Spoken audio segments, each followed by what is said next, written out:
দেব, শুধু নবীর মোহব্বত দেব না। ওই এখন তুমি তোর পরিণতি কি হবে জানিস? জানা হয়ে গেছে।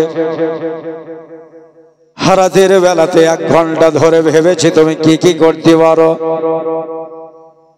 বুঝাবার আমাকে কিছু নেই।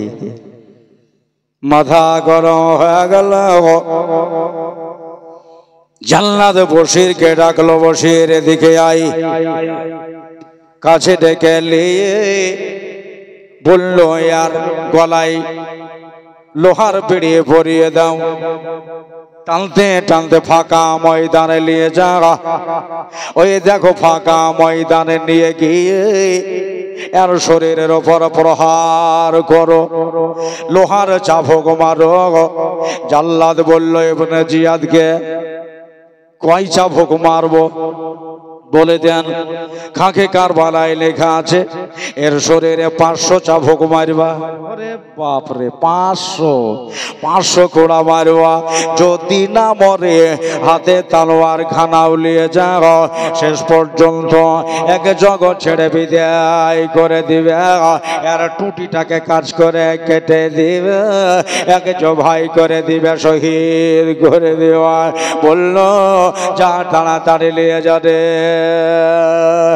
কাউরে চোরে করেনি, ডাকু ডালেনি, কারো মা বোনকে আপনার হিজড়া হিজড়ি করেনি, কারো বেটিকে টিটকারি করেনি। মাটির ঝগড়া নয়, পাটির ঝগড়া নয়, বেটি নিয়া ঝগড়া ঝামেলা নয়। বলল ওই 2টা বাচ্চাকে ছেড়ে দেওয়ার জন্য আয় জানাবে হাজিরাতে মাসকুর শহীদ হতে চলেছে। ও মুসুরডাঙ্গার ভাইরা, আমার দাদারা, আমার মা বোনেরা রে, টানতে লাগলো। গলাতে লোহার বেড়ি পড়ে গেল। টানতেছে, একে জনমের মতো বিদায় করে দে, একে দুনিয়া ছাড়া করে দেবে। বলল মওলা রে,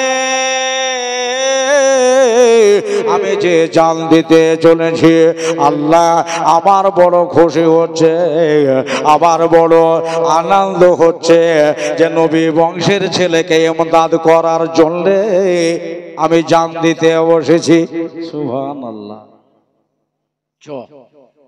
কোথায় নিয়ে যাবি? কাঁদতে লাগলো। একবারে ফাঁকা ময়দানে নিয়ে গেল। ফাঁকা ময়দানে নিয়ে গিয়ে গলার বেড়িয়া খুললো।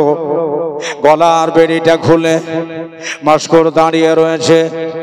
চাবুকটাকে বারবার হাত দিয়ে টান দিতেছে, মারবে, 60 করে মারবে। সুবহানাল্লাহ। হযরতে মাসকুর বলছে দাঁড়া, চাবুক মারার আগে আমার শরীরের পিরানটা খুলে ফেলি। সুবহানাল্লাহ বলেন। আবার দেখে জামাটা খুলে ফেলি। জামা খুলে দিয়ে ভেতর থেকে গেঞ্জিটাও খুলে দিল। ভাইরা, আমার মা বলে না, জান্নাত বলল মাসকুর রে, জামা খুললে খুললে তুই যা গেঞ্জিটাও খুললে কেন? বলল তুমি যে আমাকে এখন আঘাত করবা, তোমার লোহার গোড়া যে আমার দেহে মারবা, ওই যে কয় চাবুক মারবা ফেরেশতার গুনতে যেন অসুবিধে না হয়। জোরে বলেন সুবহানাল্লাহ। বলতে যেন অসুবিধে না হয়, এই জন্য আমি আমার শরীরের বস্ত্র খুলে ফেললাম। মার, যতবার বিমার চাবুক তুলে দিয়েছি বাবা। মুসলমান, ও মুসলমান, ও মুসলমান। একটা হলো হুসাইনি মুসলমান, আর একটা হলো ইয়াজিদি মুসলমান। দুইটার ভিতরে ভাগ আছে। একটা হলো শয়তানওয়ালা, আর একটা হলো রহমানওয়ালা। জোরে বলেন সুবহানাল্লাহ। একটা হলো হক ও সাদাকাতওয়ালা, আর একটা হলো জুলম ও জালালাতওয়ালা। আমার মাসকুরের সাথে রহমান আছে, জাল্লাদের সাথে শয়তান আছে। কোড়া উঠিয়ে দিয়েছে, এবার মারবে। সুবহানাল্লাহ, সুবহানাল্লাহ। মাসকুর বলতেছেন দাঁড়িয়ে যা, আমাকে মারার আগে জনমের মতো একবার আমার দিনের নবীর উপর একবার দরুদ শরীফ পড়ে রে, আর বোধহয় আমি দরুদ শরীফ পড়তে পারবো না। নবীর উপর একবার মোহব্বত করে দরুদ শরীফ পড়ে নিলে, দরুদ শরীফ পড়ে নিয়ে ওই জায়গায় কালেমা তাওহীদ পড়লেন। তুই পড়ে লিয়া এবারে বলল মার তোর তালোয়ার চাবুক মার। ঈশা জোরে চাবুক মেরেছে, ডাহিন হাতের একবারে কোপচাতে ফাড়াম করে পড়ে গেল। লোহার গোড়া যেমনি পড়েছে সাথে সাথে 4 আঙ্গুল হয়ে যেন মাংসটা সরে গেল, ভেতরের গোশত বাহির হয়ে গেল।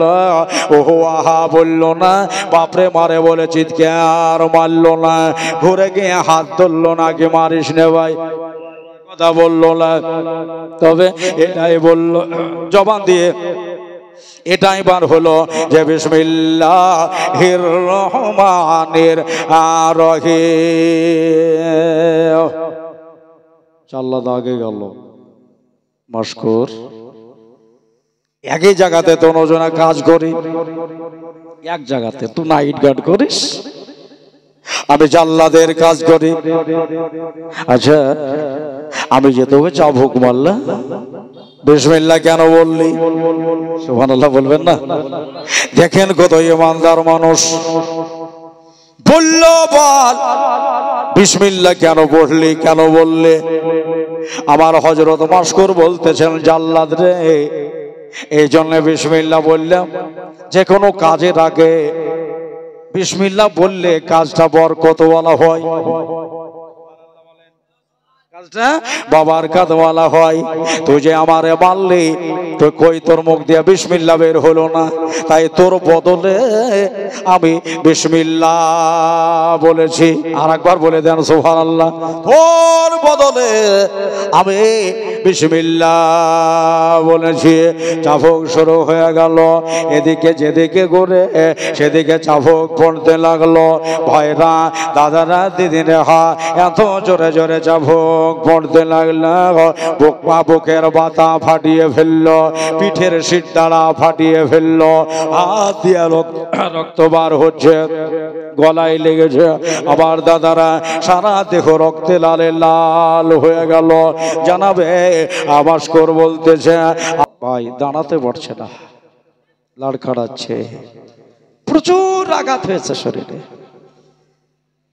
যেদিকে ঘুরছে সেই দিকে পরাঘাত,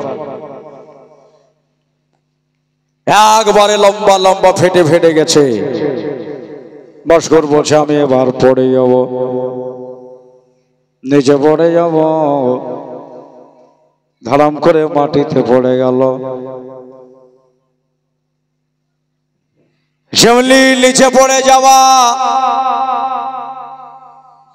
আকাশের দিকে মুখখানা হয়ে গেল।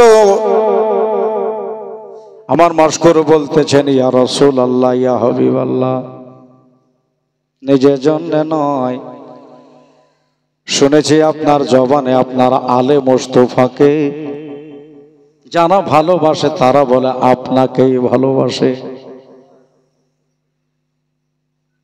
তবে আপনার আলে মুস্তাফাকে ভালোবেসেছি, আপনার আহলে আয়ালকে ভালোবেসেছি।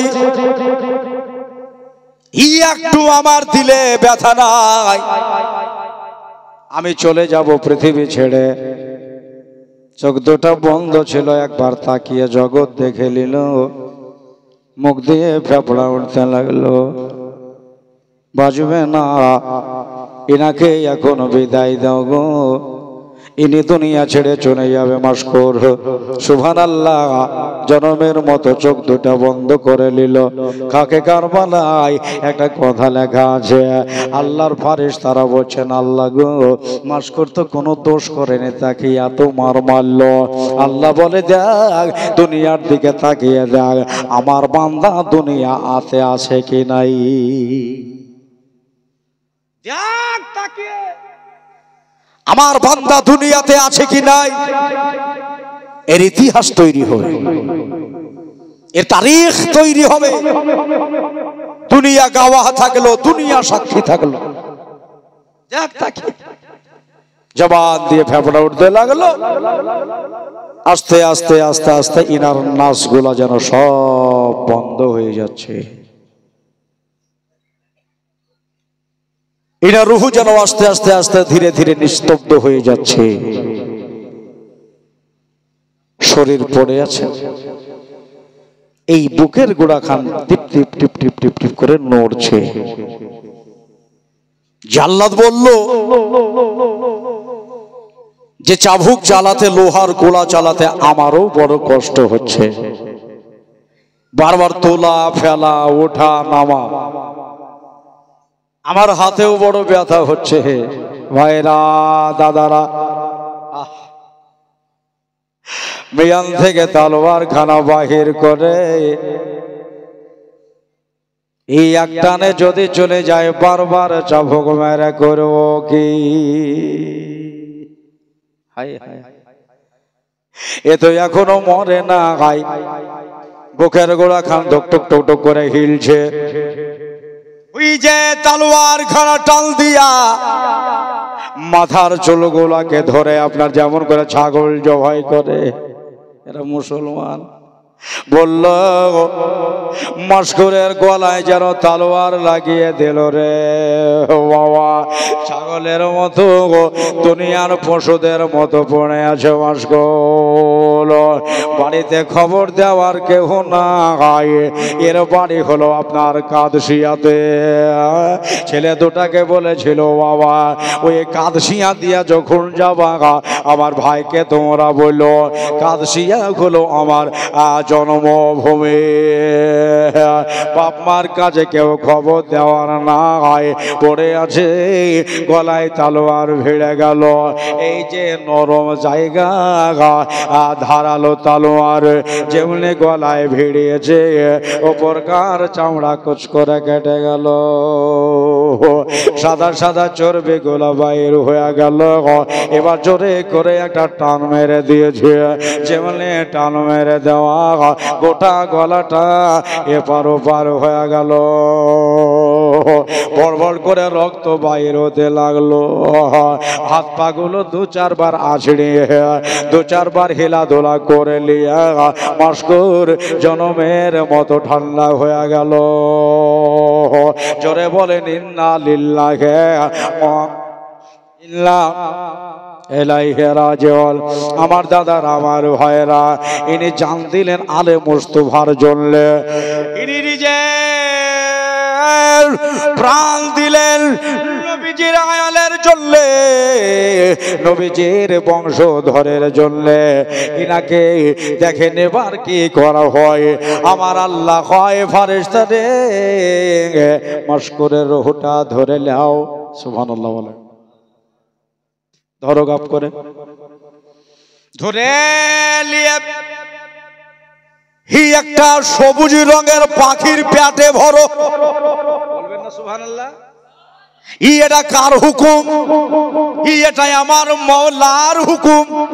সবুজ রঙের পাখির পেটে ভরে এর জান্নাতের ভিতরে ছেড়ে দাও। এ মস্কুর এখন জান্নাতের ভিতরে সায়ের করবে, জান্নাতের ভিতরে ঘোরাঘুরি করবে।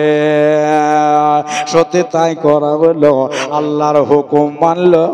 সবুজ রঙের পাখির পেটে ভরে এখন জান্নাতের আপনার খুশবু শোনানো হবে। জান্নাতের ভিতরে ঢুকিয়া সকালবেলা কেউ কেউ এখনো বিছানাতে আছে, কিছু কিছু মানুষ উঠেছে, কেউ কেউ লোটা বদনা নিয়ে বাহিরে, কেউ কেউ মুখ হাত পা ধোয়ার জন্য ওই তলাবের দিকে যাবে। হারেস পাপের বাড়ির বাঁধি সকাল বেলাতে কামে গেছে, কাজে গেছে হারেসের বাড়ি। সকাল বেলাতে আগে পানিরই দরকার হয়। একবার ভাদর মাসের কাহানি বলা করে বলছি যেন বুঝতে ভুল না হয়। সকাল বেলাতে বাবা পানির দরকার লাগে, আমাকে যেন ডাঁট থেকে না পারে, পানি নাই, এখন বাহিরে যাবে লোটা নিয়ে পানি কই, এই কথা যেন কেউ বলতে না পারে। এই জন্য সকাল বেলায় মা কান্ধাই বাবা, এই কাখাই বাবা কলসটা দিয়ে ওই তালাবের ধারে যাচ্ছে, যায় এক লট আপনার এক কলস পানি নিয়ে আসিয়ে সুবহানাল্লাহ ধীরে ধীরে ধীরে ধীরে ওই তালাবের দিকে যাচ্ছে। যেতে যেতে তালাব পৌঁছে গেল। মাটির কলসিটা এবার পানির ভিতরে আপনার ভরে দেওয়া হলো। অতি সকাল সকাল ভোর বিহান্তে পানি ভরে নিয়ে এবারে খাড়া করেছে। কলস ছেড়ে নিজের কাঁখায় তুলবে। যেলি কলসের দিকে তাকালে সকাল বেলা আকাশের চাঁদ দেখা যাচ্ছে।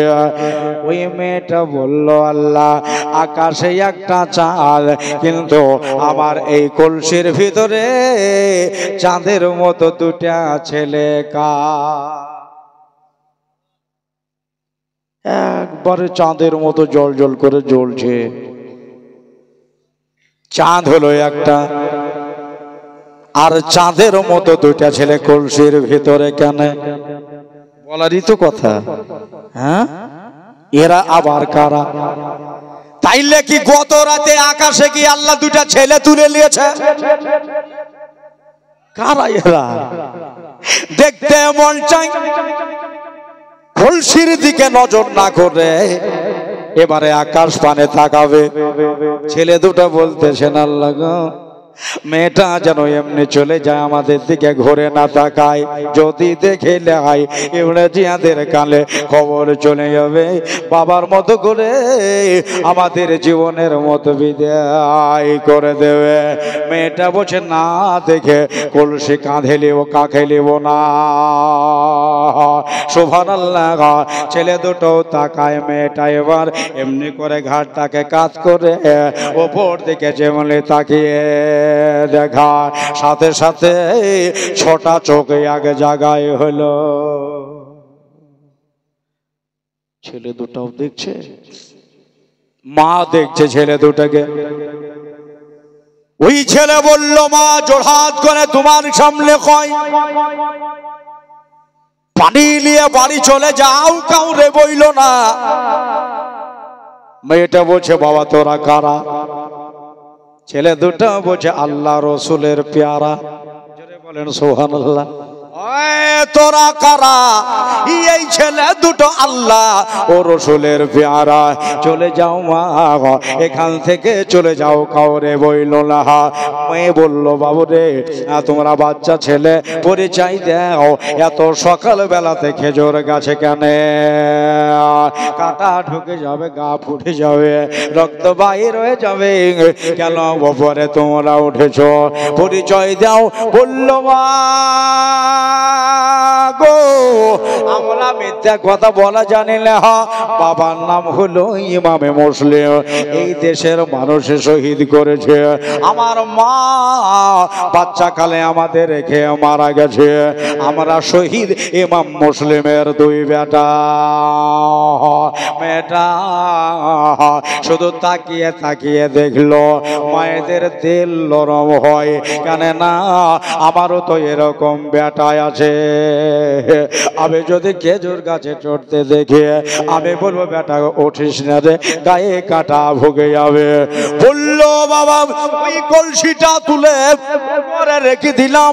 রেখে দেওয়ার পরে বললাম, বাবু তোমরা নিচে নেমে আসো, নিচে নেমে আসো। এই জন্য আমি তোমাদেরকে এমন জায়গায় নিয়ে যাব, যে জায়গায় তোমাদের কোনো ক্ষতি হবে না, অসুবিধে হবে না। বলল, মা বাড়ি চলে যাও, কাউকে বলো না, এখানে বসে থাকবো। মেয়েটা বলল, বাবা এখানে বসে তোরা শান্তি পাবি না রে, এই জন্যে আমি হয়তো কাউকে বলবো না, কিন্তু আমার পরে এবার দিকে দিকে মানুষ এখানে আসবে। ওই জায়েজিদের লোকেরা আসবে, ডেকে নিবে, তোমাদের বলে দিবে এই জন্য নিচে নেমে আসো, এমন সুন্দর একটা জায়গায় নিয়ে যাবো যেখানে তোমাদের জান বেঁচে যাবে। মিথ্যা করে নিয়ে গিয়ে তো বলে দিব না, জানে না ভয় ভয় ভয় ভয় লাগে। ছোট ছেলে বাচ্চা ছেলে কখন কি হয়ে যাবে, আপনার ভয়ের জ্বালাতে চুচড়ি মুচড়ি হয়ে দুই ছেলে নামলো। নামার পরে ছোট ছেলেটাকে ধরে ওই মেয়েটা চপ করে কপালে একটা চুম্মা দিল। আহারে এতরাই নবী বংশের ছেলে, আহারে তোমরাই কইলা রসুল বংশের ছেলে, এসো আমার কোলে আসো। ছোটটাকে কোলে নিল, বড়টাকে বুকের সাথে চেপে ধরে ওই যে ডান হাতখানা ধরে বাড়ির দিকে টানতে লেগেছে। চলে যায় নিজের বাড়ি নিয়ে যাই না, কার বাড়িতে গিয়ে লোকাবো। তবে শোনো, আমি এমন বাড়িতে কাজ করে ওই মালেকা হারেসের বিবি নবী বংশের ছেলে পেলে আনন্দে আটখানা হয়ে যাবে। সে বড় নবী প্রেমিক একজন মহিলা। সকাল বেলাতে দরওয়াজা থেকে পানি আনতে গেছিল, দরজায় আবার গিয়ে কলসি থেকে গেল সে তালাবের ধারে, ছেলে কোলে করে মালিকার দুয়ারে হাজির। মালিক একটু বেরিয়ে আসো। বলে কেন রে, কি হয়েছে? বলে দেখবা তো একটা মজার জিনিস নিয়ে এসেছি। কি নিয়ে এসেছিস? বলে তুমি না দেখলে বুঝতে পারবা না। বলে আরে তোকে পানি আনতে পাঠালাম, আর মজার জিনিস তুই কি নিয়ে আসলি? বলে দেখবা তো, এসো না, তোমার দিল বাগ বাগ হয়ে যাবে, দিল খোশ হয়ে যাবে। মালিক বলছে দেখাই যাক তাহলে। আমার বাঁধি, আমার দাসী, আমি কিন্তু নিজের টাকা দিয়ে কিনেছিলাম, আমার স্বামীর টাকা লোহি। একে কাজ করাবার উদ্দেশ্যে 12 বছর আমার বাড়িতে কাজ করবে বিনা টাকাতে, মানে কিনে নিয়েছে। বেরিয়ে আসলো, দরজাটাকে আলগা করে কই দেখি কি মজার জিনিস নিয়ে এসেছিস। তাকিয়ে দেখতেছেন দুই ছেলে। আরে এরা কারা? এরা কারা? বাদী বলল এরা ইমাম পাকের দুই সন্তান। ওই যে মদিনার ফুল, এরা প্রস্ফুটিত ফুল দুটাকে নিয়ে এসেছি। এরা রসুল বংশের ছেলে, নবী বংশের ছেলে, এবং মুসলিমের দুই লাল। সুবহানাল্লাহ, এই দুই ছেলে? বলে হ্যাঁ, আমার স্বামী তো পাকা কুকুরের মতো ঘুরে বেড়েছে, রাতকে রাত মনে করে না, দিনকে দিন মনে করে না, গা ধোয়ার ঠিক নাই, খাওয়ার ঠিক নাই, মাথা ছেড়ে নাই, পাগলা হয়ে গেছে। কোন পাপি রে? বললোতে আমার কোলে দে, নবী বংশের ছেলেকে আমার কোলে দে। ছোট ছেলেকে নিজের কোলে নিয়ে চুমা দিয়ে বলতেছেন আল্লাহ আমার নসিব ভালো, আমার ভাগ্য ভালো যে বিনা জিয়াফতে নবীজির বংশ আমার গৃহে হাজির। বলে দেন সুবহানাল্লাহ। চুমা দিয়া বড়টাকে বুকের সাথে ধরে মাথাখানে চক্করে চুমা দিয়া বাদিকে বসে, যা তোর সাথে আমার দুটা কথা আছে, যা কলসি আর পানি নিয়ে আয়। কলসি পানি নিয়ে এসে মালেকার দরবারে দুয়ারে জমা দিয়ে বলল, মালেকা গো, আমার সাথে কি কথা আছে তুমি এক্ষুনি বয়ান করে দাও। মালেকা বলল, ওরে আমার বাঁধি একটা কথা শুনেলে, তোকে আমার টাকা দিয়ে কিনেছিলাম, শুন শুন, কান দিয়ে শুন, ভালো করে শুন রে। এই নবী বংশের ছেলেকে আমার বাড়িতে নিয়ে আসার জন্য তোকে আমি আজাদ করে দিলাম। জোরে বলেন সুবহানাল্লাহ। তোকে আমি আজাদ করে দিলাম, আজ থেকে হাত পা টিপতে হবে না, আমার মাথা দাবাতে হবে না, আমার ধারে বাসন মাজতে হবে না, যা চলে যা, তোকে আজাদ করে দিলাম। আলহামদুলিল্লাহ নারা লাগিয়ে মেয়েটা নিজের বাড়ির দিকে রওনা হয়ে গেল। একবারে দরজায় খিল দিয়ে ভালো করে শিকল বন্ধ করে মালেকা বলতেছেন, আজ সুযোগ পাইছি। সুবহানাল্লাহ, জোরে বলেন, আজ সুযোগ পেয়েছি, ছেলেদের একটু খেদমত করার সুযোগ পেয়েছি। ওই কলসির পানিটা আঙ্গিনার মাঝখানে রেখে দেয়া হয়। দুই ছেলের তো ঘুম নাই সারা রাত। সুবহানাল্লাহ, জেলের ভিতরে সারা রাত তাদের ঘুম নাই, ওইদিকে সারা রাত দৌড়িয়েছে। বন্ধুরে, 2 রাত 2 দিন ঘুম নাই। ছেলে দুটা চোখ মুখ বসে গেছে, একবারে চেহারায় যেন চোখের পাটে কালো হয়ে গেছে। ছেলে দুটোকে বলছেন, বাবা ভয় করো না, চিন্তা করো না। বললো, মা গো, জানি না কোন দিক থেকে কেউ এসে কি তলোয়ার মেরে দেবে, পাপের মতো আমাদের কেউ কেটে ফেলে দেবে। মালিকা বসে, একটা কথা শোনো, আমি এই বাড়ির মালিকা, তোমাদের সামনে পাকা কথা দিলাম, আমার ভেতরে যতক্ষণ জান থাকবে, প্রাণ থাকবে, আল্লাহর কসম তোমাদের মারতে দিব না।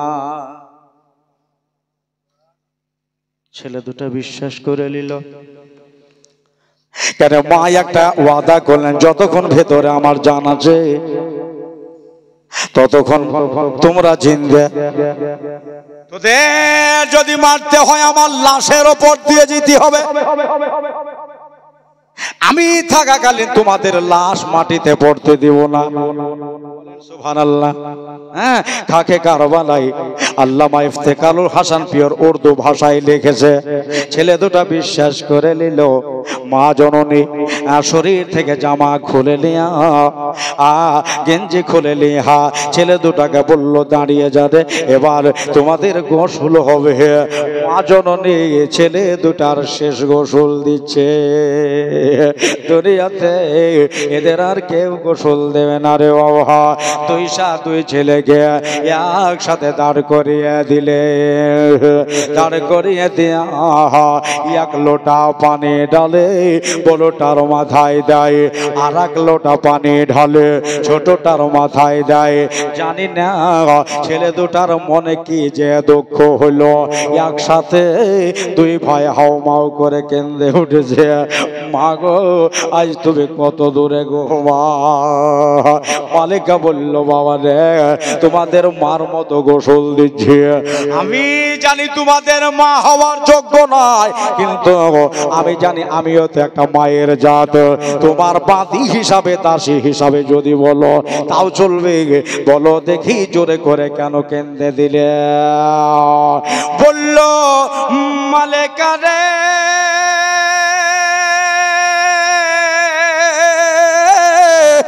এই জন্য কেঁদে দিলাম, আমার মায়ের কথা মনে পড়ে গেল। আমরা যখন ছোট, ওই টাইমে আমার মা একবারে তোমার মতো করে হুবাহুব গোসল দিত। সরে বলেন সুবহানাল্লাহ। একসাথে দাঁড় করিয়ে দিত। 1 লোটা পানি আমার মাথায়, আর 1 লোটা পানি আমার ভাইয়ের মাথায়, এমনি করে গোসল দিত। মায়ের স্মৃতিটা আমার মনে পড়ে গেল। সুবহানাল্লাহ। মা জননী বুকের সাথে ছেলে দুটাকে জড়িয়ে ধরে বলল, আমার বাড়িতে যতক্ষণ থাকবো মা তো হতে পারবো না, যোগ্যতা আমার সেরম নাই, কিন্তু বাবা মনটাকে জোড়াবার জন্য, দিলটাকে শান্তি দেওয়ার জন্য এই টাইমটুকু তুমি আমাকে মা বলে ডেকো। ছেলে দুটো বলতেছিল, মা গো, আমার পরের মাকে মা ডেকে শান্তি পাওয়া যায় না, কিন্তু ক্ষণিকের জন্য যদি একটু পাওয়া যায়। ওই মালিকাকে মা বলে ডাকলো। 2 ছেলের গোসল হয়ে গেল। বারান্দায় বসিয়ে দিয়া 2 ছেলের মাথায় চিরুনি করে দিল। চিরুনি করে ছেলে দুটার চোখে সুরমা দিল। সুরমা দিয়া এবার ছেলে দুটার জন্য খাবার বেড়েছে। কিন্তু খেতে ভালো লাগে না। বারবার বাবার কথা মনে পড়ে আছে। মা নিজে হাতে দুই ছেলেকে খাওয়িয়ে দিলেন, খাওয়িয়ে দিয়া সুবহানাল্লাহ বাবা এখন তোমরা চিন্তা কইরো না। ওই যে খাওয়া দাওয়া হলো, আমার ঘরের পিছনে একটা আধার ঘর বলে ঘর আছে, ওই ঘরে আমরা কেউ ঢুকি না, এমনি পড়ে থাকে। ওই ঘরে তোমাদের এখন ঘুমিয়ে দেওয়া। সন্ধ্যা যখন লাগবে, মাগরিবের আজান যখন হবে, আমি নিজে ডেকে দেব, রাস্তা দেখিয়ে দেব, মদিনার দিকে দৌড়বা। জোরে বলেন সুবহানাল্লাহ। ঠিক আছে মা, এরকম দয়াবান মা না হলে কি হয়? বললো তোমরা এখন ঘুমিয়ে যাও। ঘরের ভিতর নরম করে একটা বিছানা পেতে একটা বালিশ দিলেন, একটা বালিশে দুই ভাইয়ের মাথা, জোরে বলেন সুবহানাল্লাহ, এক জায়গায় জোড়া হয়ে তোমরা শুয়ে যাও। বালিশে যেমনি মাথা দেওয়া, সাথে সাথে ইব্রাহিম আর মুহাম্মাদের ঘুম চলে এসেছে। এত ঘুম এসেছে, এত ঘুম এসেছে, এক ঘুমে দিন পার হয়ে গেল। মালিকা 2 ঘন্টা 3 ঘন্টা পর পর যাই, আবার 1 ঘন্টা পার হয়ে যায়। ঘরে গিয়া দেখতেছেন বাবুর আমার ঘুমাচ্ছে, নবী বংশের ছেলেরা ঘুমাচ্ছে, আলে রসুল ঘুমোচ্ছে, আপনার ওই যে নাসায় রসুল ঘুমাচ্ছে। এইভাবে দেখতে দেখতে সারা দিন পার হয়ে গিয়ে একবারে মাগরিবের আযান হয়ে গেল। এবার মালিকা বলতেছে ছেলে দুটোকে এবার ডাকতে হবে, কেন না এরা এখন মদিনার দিকে যাবে। ওরে তোমার বুকে শুয়ে আছে হাবিবে রব্বানা, আমার সোনার মদিনা, আমার প্রাণের মদিনা। এইটুকু বলে না আমার সোনার, সবাই বলবেন আমার প্রাণের মদিনা, জোরে জোরে আমার সোনার, আমার প্রাণের। মায়ের আসতে পড়বেন আপনারা জোরে। দয়াল নবী তুই হিজরিতে চলে যান গো মদিনাতে, সঙ্গে তাহার আবু বাকার হলেন রওয়ানা, আমার আমার প্রাণের মদিনা, বলেন বলেন আমার সোনার। মাশাআল্লাহ, কত ভালো লাগছে, আমার প্রাণের মদিনা। কত হাসি এলো গেল, তবুও চাই তোমার দিদার, তুলনা নাই যে আমার নবীজির রওজা, একবার ডাকো না আমায়, যাব নবীজির রওজায়। ওরে নবীর রওজায় গেলে মিটবে মনের বাসনা, আমার আমার প্রাণের মদিনা, আমার জানের মদিনা, জানের মদিনা। তোমার বুকে শুয়ে আছে হাবিবে রব্বানা, আমার জানের মদিনা, আমার প্রাণের মদিনা। মদিনা রে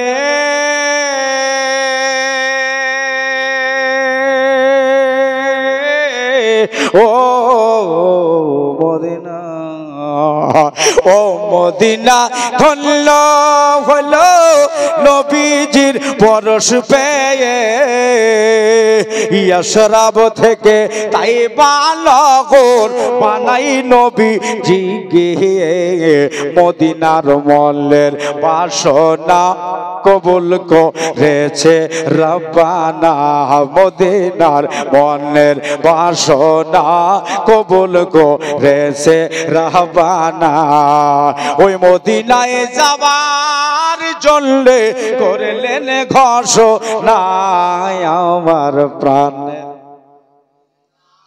আমার সোনার মদিনা আমার জানের মদিনা আমার প্রাণের মদিনা তোমার বুকে শুয়ে আছে হাবিবে রাব্বানা আমার জানের মদিনা আমার প্রাণের মদিনা আল্লাহ হোম্মা জোরে জোরে সাল্লে আলা মাওলানা ওয়া আলা আলে সাইয়্যিদিনা সাল্লে আলা মুহাম্মাদিন সাল্লাল্লাহু मोहम्मद हरदम ज़ुबान से निकालो पाक नामे मोहम्मद हरदम ज़ुबान से निकालो शफ़ीअना मोहम्मद सल्लल्लाहु ताला अलैहि वसल्लम सुबहानाल्लाह एक बार শুনতে লেগে গেছে মাগরিবের আযান এমন ঘুম এসেছে উড়তে পারেনি জানতে পারেনি কোন দিক দিয়ে দিন গেল 2 দিনের জাগরণ মাগরিবের আজান হয়ে গেল নামাজ হয়ে গেল আমার যুবক ভাইরা আমার বয়স্ক বাবাজিরা মা বোনেরা গো মালিকা বসে যায় আমি একটু ডেকে দেই ছেলে দুইটাকে এরা এখন মদিনার দিকে দৌড়াবে দরজায় গেলেন ডাকতে ওই যে ছেলের ঘুম দিকে মালিকা বলল যদি আমি এদের ঘুম ভাঙিয়ে দিই এরা যদি নারাজ হয়ে যায় রাসূল আমার প্রতি নারাজ হয়ে যাবে ডাকবো না দেখি কতক্ষণ ঘুমাই আরেকটু দেখি 1-8 ঘন্টা আরো ঘুম পাক ভালোভাবে আন্ধার হয়ে যাক রাস্তায় বেরোলে কেউ যেন দেখতে না পায় এইভাবে সার টাইম হয়ে গেল তারা এখনো জাগতে পারলো না এসার সময়তে ওই যে পাকা পাপি হারেস পাপে ওর সব কিছুই পাপ বন্ধুরে বন্ধুরে দিলে যার দয়া নাই মায়া যায় 2 ঠ্যাংকে ধরে যে ছেলে ফেলেকে ফেড়ি ফেলতে পারে ইস নিজের পিপির গলাতে যে ব্যক্তি তলোয়ার চালাতে পারে এর মতো পাপী আর দুনিয়ায় আছে নাকি সুবহানাল্লাহ মনে হচ্ছে একবারে এমন ভাবে আসছে এক আপনার পাখা উপরে এক পাখা নিচে দিয়ে যেমন করে পাখিগুলো উড়ে একবারে দৌড়ে দৌড়ে দৌড়ে দৌড়ে চলে আসছে সুবহানাল্লাহ কেন দৌড়ে আসতেছে হারেস রে তুমি তো ঘোড়া নিয়ে দৌড়ে বেড়াচ্ছিলে কিন্তু এখন তুমি দৌড়ে পায়ে কেনে হেঁটে আসছো ও ভাই আমার দাদারা দরজার কাছে এসে দরজায় বাড়ি মারলো দরজায় বাড়ি মেরে দিয়ে বসে বিবি খোলো তাড়াতাড়ি খোলো দরওয়াজা খোলো বিবি বলছে আপত আবার বাড়িতে এলো হ্যাঁ বাইরে থাকলেই ভালো দেখবেন যে বাড়িতে স্বামী তারি মদ খায় ওই মেয়েগুলা বলে বাহিরে যতক্ষণ আছে ততক্ষণই ভালো বাড়িতে এসে আবার গালি গালাজ শুরু করবে মুখ থেকে দুর্গন্ধ ভক ভক করে বাহির হবে না ওই দুর্গন্ধ শুনতে আমি রাজি নাই। বাবা মা দিয়েছে এখন ছাড়তে পারি না, তারই করে হলেও এটাই হলো আমার স্বামী। ঠিক কিনা জোরে বলেন। তো দরওয়াজা খোলা হলো, দরওয়াজা খোলার পরে নিজের স্বামীকে ভেতরে নিল। আগে ঘোড়া কোথায়? চল বিবি বসে বলবো। বারান্দায় বসলো, খিদে তো লেগেছে অনেক, চারটে কিছু খেতে দাও। আর ব্যাপারটা হলো যে আমার ঘোড়াটা রাস্তাতে মরে গেছে রে বিবি। মরে গেছে বলে বলতেছে আলহামদুলিল্লাহ। ইরে আমার দুশ্মন নাকি রে? হাত পা বালা জিন দিয়া তাজা ঘোড়া মরে গেল আর বলছে আলহামদুলিল্লাহ। এই বিবি তুই আমার দুশ্মন? হ্যাঁ দুশ্মন? বলে স্বামী আবার দুশ্মন হয় তাহলে এক বাড়িতে থাকতে আরো? তোমার মতো স্বামী কোথায় পাবো? আর ভিতরে বসে তোর মতো হারামি থেকে নাই, তোমার মতো স্বামী আর খুঁজি পাবো? বলল বিবি শোন, আগে কথার ফাইসালা হবে। কিসের জন্য আলহামদুলিল্লাহ বললি? আজ তোর দিন নাকি আমার দিন? তুই থাকবি বাড়িতে, নাইলে আমি থাকবো বাড়িতে। বল কিসের জন্য বললি? কথা কিন্তু ক্যাচ করে ধরে ফেলেছে। মালিককে বলছে দাঁড়াও, মেয়েদের কলা তো তুমি জানো না, তোমাকে কি দিয়ে বুঝিয়ে দেব, তুমি খুশি বুঝছেন? খুশি হয়ে যাওয়া। বল বিবি কিসের লেগে আলহামদুলিল্লাহ বললি? বলছে প্রাণের স্বামী গো, তুমি বোঝনি, তুমি হয়তো উল্টা বুঝেছ। আমাদের জিন্দা ঘোড়া, তাজা দাহলা ঘোড়া,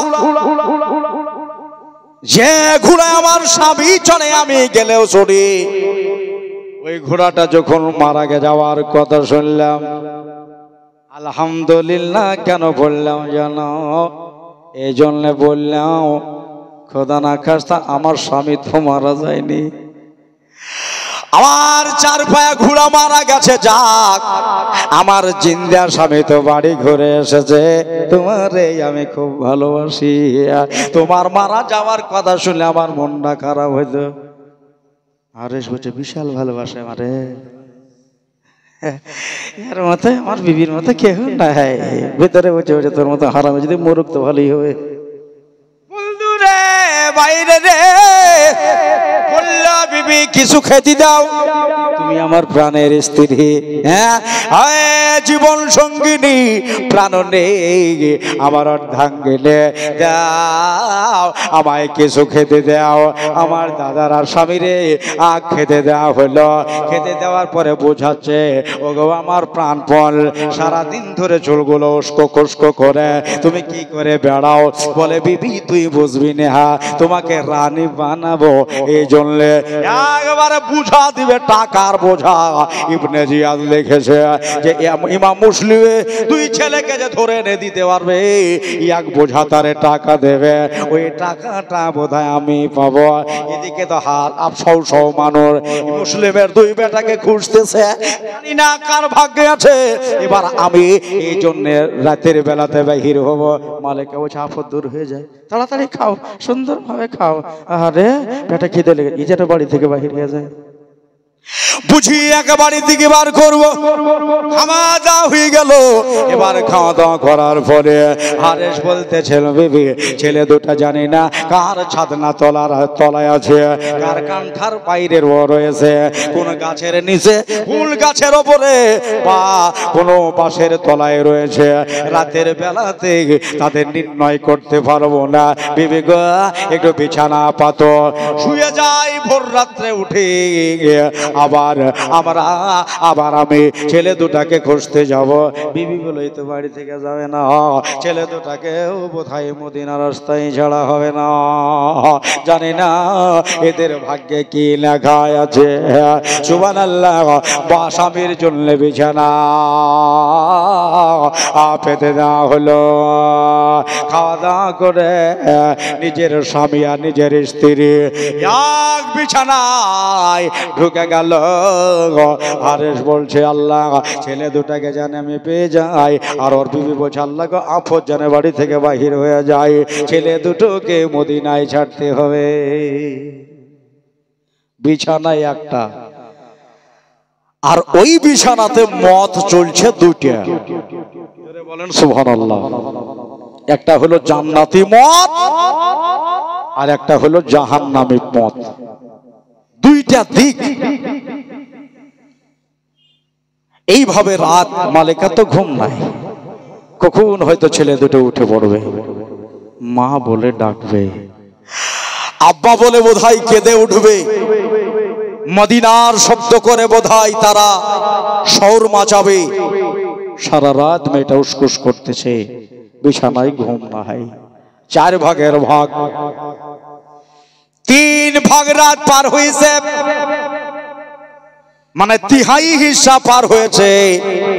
এই 1 ভাগ রাত বাকি আছে। ইব্রাহিম মোহাম্মদ 2 ছেলে স্বপ্ন দেখতে লাগলো। জোরে বলেন সুবহানাল্লাহ বলেন। ছেলে দুটা স্বপ্ন দেখতে লাগলো। স্বপ্নে কারে দেখে, ইস কাকে দেখতে পাই, আজকে স্বপ্নের ভিতরে আমার দিনের নবী মুস্তাফাকে দেখা যাচ্ছে, আল্লাহর নবীকে দেখা যাচ্ছে। 2টা ছেলে একসাথে একই স্বপ্ন দেখছে যে নবীর কাছে আমার আব্বা দাঁড়িয়ে আছে, আমার আব্বাকে মদিনাওয়ালা আমার আখিরি জামানা নবী বকাবকি করছে। মুসলিম গো তুমি কাজটা ভালো করলে না, এই জন্য তুমি একাই চলে আসলে আর ছেলে দুটাকে বিপদে ছেড়ে দিলে। নূরের নবীকে বললেন ইয়া রাসূলুল্লাহ ইয়া হাবিবাল্লাহ, নবী গো আপনার কথা দিলেন, আজকে আমার ছেলে দুটাকে আপনার কদমে আমি এনে দিব। ওরে যেতে হবে কবরেতে ভুলে যেও না, ডানে বামে মাটি হবে মাটির বিছানা। সুবহানাল্লাহ বলে। একটু পরে বলছি গজলটা, শোনেন আগে কাছাকাছি হোক। 2 ছেলে একসাথে স্বপ্ন দেখছে। আমার আব্বা ইমাম মুসলিম আমার নানাকে আমার দয়ার নবীকে কথা দিয়ে দিলেন 2টা ছেলেকে আজকে আপনার কদমে জমা দিব। ছেলে দুটার যেন ঘুম ভেঙে গেল। জোরে বলেন সুবহানাল্লাহ। এই যে কয়েকদিন পরে আমার আব্বার সাথে দেখা হলো। আব্বা গো আব্বা আব্বা করে 2 ছেলে কেঁদে দিয়েছে। রাত পার হয়ে যাচ্ছে, ফজর ওয়াক্তের সময় চলে এসেছে। একসাথে 2 ছেলে মাথায় মাথা টেকিয়ে আব্বা আব্বা করে কাঁদছে। আজকে তাকিয়ে দেখো রে, কুফার মাটিতে কার কান্নার আওয়াজ পাওয়া যায়? দুনিয়ার ভাইরা রে, কুফার বাড়িতে কার কান্নার আওয়াজ? এ কান্নার রোল আর বাড়িতে আসে। 2 ছেলে জোরে জোরে আব্বা আব্বা আব্বা আব্বা করে কাঁদছে। মালিকার রূহ কেঁপে যাচ্ছে, মালিকার দিল চৌচির হয়ে যাচ্ছে। মালিকা বিছানায় নিজের চোখের পানি দিয়া বালিশ ভিজাচ্ছে। আমার মানিকেরা আমার সোনা রাহা এরা জেগে গেছে, এরা জোরে জোরে কাঁদতেছে। আমি যে বলেছি তোদের মায়ের মতো তোমাদের পাশে আমি দাঁড়াবো। ইয়ে কান্নার আওয়াজ ওই হারেস পাপির কানে চলে গেল। আর যাবা কোথায়? আরে বার বার করে কানি ওড়াচ্ছে, বিবি রে ও বিবি জাগো জাগো তাড়াতাড়ি জাগো। আমার মন বলছে ইমাম মুসলিমের 2 বেটা আমার বাড়িতে হাজির। বিবি ওঠো তো। বিবি বলছে কি হলো গো? বলে আরে ছোট ছেলের আওয়াজ, মনে হয় আমাদের বাড়ির বাহিরে কানটাতে বোধহয় আছে। আওয়াজটা ভালো করে শোনো দেখি। আমার মনে লাগছে আমাদের বাড়ির ভেতরেই লাগছে। ওর বিবি বোঝে সারাদিন তুমি যা করে ধাঁধা লেগে আছে নাকি তোমাকে? ধাঁধা লেগে আছে। আমাদের গ্রামে মুসলিম বলে একটা লোক হসপিটালে ভর্তি করে আগলদারি করতো। আপনাদের আগলদার আছে এখন? ওই যে লাঠি হাতে করে মার জোগায়, মার যোগানদার বলে না, তো হসপিটালে ভর্তি, খুব জ্বর, একবারে আপনার জ্বরে ও অজ্ঞান হয়ে গেছে, ছেলে পেলে নিয়ে গেছে, সেলাইন দিয়েছে, সিস্টার গুলো সেলাইন টিলাইন দিয়ে ওরা সব রাতের বেলাতে সব বসে আছে নিজের নিজের ডেরাতে, নিজের চেয়ারে, আর এই কিন্তু রাতের বেলাতে হাঁক মেরে দিয়েছে ওই ঘুমের ঘরে, হে অজ্ঞান, মানে মাঠে যেরকম করে দেয়, হ্যাঁ সিস্টার গুলো বলছে জান যাচ্ছে, জান যাচ্ছে, তাড়াতাড়ি হাই এসে বোঝো লিস্ট থেকে মুসলিম, কি হলো, কাকে ডাকছো, কি হলো তোমার? ও বলছে আমি ঘুমের ঘরে আগলদারি করছি। ঘুমের ঘরে ওই যে আমার যোগানদার করছি, আমার দাদার এরকমই হয়, দিনের বেলায় যা করো রাতের বেলাতেও তুমি ওটাই গাইতেছো, কেউ নাই বাড়িতে, কোনো কান্নার আওয়াজ নাই, ঘুমাও ভালো করে, মাথা হাত ঘুমাও ঘুমাও। বলতেছে বিবিরে যতই ঢাকো না কেন আমার কাছে ওই দুই ছেলে ধরা পড়ে গেছে। ওঠো, আমি রাতের বেলাতে ভুল দেখছি না, ভুল শুনছি না, তুমিও শুনো আমিও শুনছি, দেখো ওই ছেলে দুটারই মতো লাগছে না, তারা বসে কাঁদছে। হ্যাঁ সুবহানাল্লাহ, ওঠো তাড়াতাড়ি ওঠো। ওঠা হলো, ওঠার পরে হারেস ডিবি জ্বালাইলো, বাতি জ্বালাইলো, আর বিবিও ছাড় তো রোকা যাবে না, ছেলে দুটাকে আর বাঁচানো যাবে না, পাকা জাল্লা দিলে দয়া নাই, দিলে মায়া নাই। বন্ধুরে আমার ভয়ের আমার মা বোনেরা হেরিকল জ্বালিয়ে লিয়া ওই আধার ঘরে হারেস গিয়া হাজির, দেখতেছে দুই ছেলে মাথায় মাথা লাগিয়ে দিয়ে আব্বা আব্বা আব্বা করে কাঁদতেছে। সুবহানাল্লাহ, ছেলে দুটাকে চিনে ফেললো, হেরিকলটাকে নিচে রেখে দিয়ে এদিকে ফজরের নামাজ লোকের পড়া হয়ে গেছে, ওই টাইমে হেরিকলটাকে নিচে রেখে দিয়া হারেস গপ করে মাথার চুল ধরে নিল, চুল ধরে ওপর দিকে ভাবে এমনি করে চাটতেছে, মাথার চুল ধরে ওপরে টান দিয়ে দিল, মাথার চামড়া গুলো চারাঙ্গুলো হয়ে উপরে উঠে যাচ্ছে। চাচা গো মাথায় লাগতেছে, চুল ছেড়ে দাও, কি বলছো বলো? বলে আর যাবি কোথায়, মাথার চুল ছাড়লো না, এতিম দুই ছেলে, মা হারা দুই ছেলে, বাবা হারা দুই ছেলে, এবার টানতে টানতে বাহিরে নিয়ে আসা হলো। ওই যে বারান্দা থেকে চুল ধরে ওপরে চারণ দিয়ে নিচে ধাপ করে ফেলে দিল, বুক পাড়া দিয়ে দুই ছেলে গুক করে পড়েছে। বড়টা উঠে গিয়ে ছোটটাকে বুকে নিয়ে বলছে ভাই তোর কি বুকে লাগলো রে, ব্যথা পেলো? ওই ছেলে বলল ভাই তোমাকে তো লাগেনি, আর বাঁচার আশা নাই, রেহাই না হয়, আমরা যে পাপীর হাতে পড়েছি। ভাম করে তালোয়ার খানা বাহির করলো, দুই ছেলে দাঁড়িয়ে রয়েছে, আশেকে মুস্তাফা, নওয়াসায়ে মুস্তাফা, এরাই হলো মদিনার ফুল, এরাই হলো আলে রসুল। দুইটা ছেলে দাঁড়িয়ে আছে। ওরে বিবি মালেকা বলল প্রাণের স্বামী গো, প্রাণের স্বামী গো, এদেরকে মেরে দিয়া দিন দুনিয়া বরবাদ করো না, আখেরাত বরবাদ হয়ে যাবে, আল্লাহর নবী নারাজ হয়ে যাবে। দয়াল মুস্তাফার সামনে তুমি কোন জবান লিয়া দাঁড়াবা? বলে বিবি সরে যা, আর সরে যা, খাকে কারবালায় লেখা। এবার ছেলে দুটার দিকে বড় বড় করে চোখ করে তাকিয়ে হারেসের দিলে মায়া হইল না, হারেসের দিলে দয়া হইল না, একবারে তালুবার তুলে ভাড়াম করে বড় ছেলেটার গর্দানের দিকে চালিয়ে দিল। যেমনি তালুবার চালিয়ে যাওয়া ওর বিবি গিয়ে ফাঁচ করে মাথা ভরে দিয়েছে। জোরে বলেন সুবহানাল্লাহ। মাথা ভরে দিল কিন্তু গলা কাটলো না। হারেসের বিবির ডাহিনা হাত খানা এক কোপচা থেকে গোটাই কেটে মাটিতে পড়ে গেল। কাতলা মাছের মতো হাতটা তড়পায়। দুটা ছেলে বলল মার তো এক হাত চলে গেল। হারেস বুঝাচ্ছে, বিবি তুমি করলা কি? কেন মাথা ভরলা? কিসের জন্য তুমি আসলে? হারিসের বিবি বলতেছে, তুমি শেষ কথা শোনো, আমার ভিতরে যতক্ষণ জান থাকবে ছেলে দুটারে মারতে দেব না, ওয়াদা করেছি, আমি কথা দিয়েছি। জোরে বলেন সুবহানাল্লাহ। একটা ফুলের ছিটটি শরীরে পড়তে দিব না। বলে বিবি পাগলামো করিস না রে, বিবি পাগলামো কইরো না।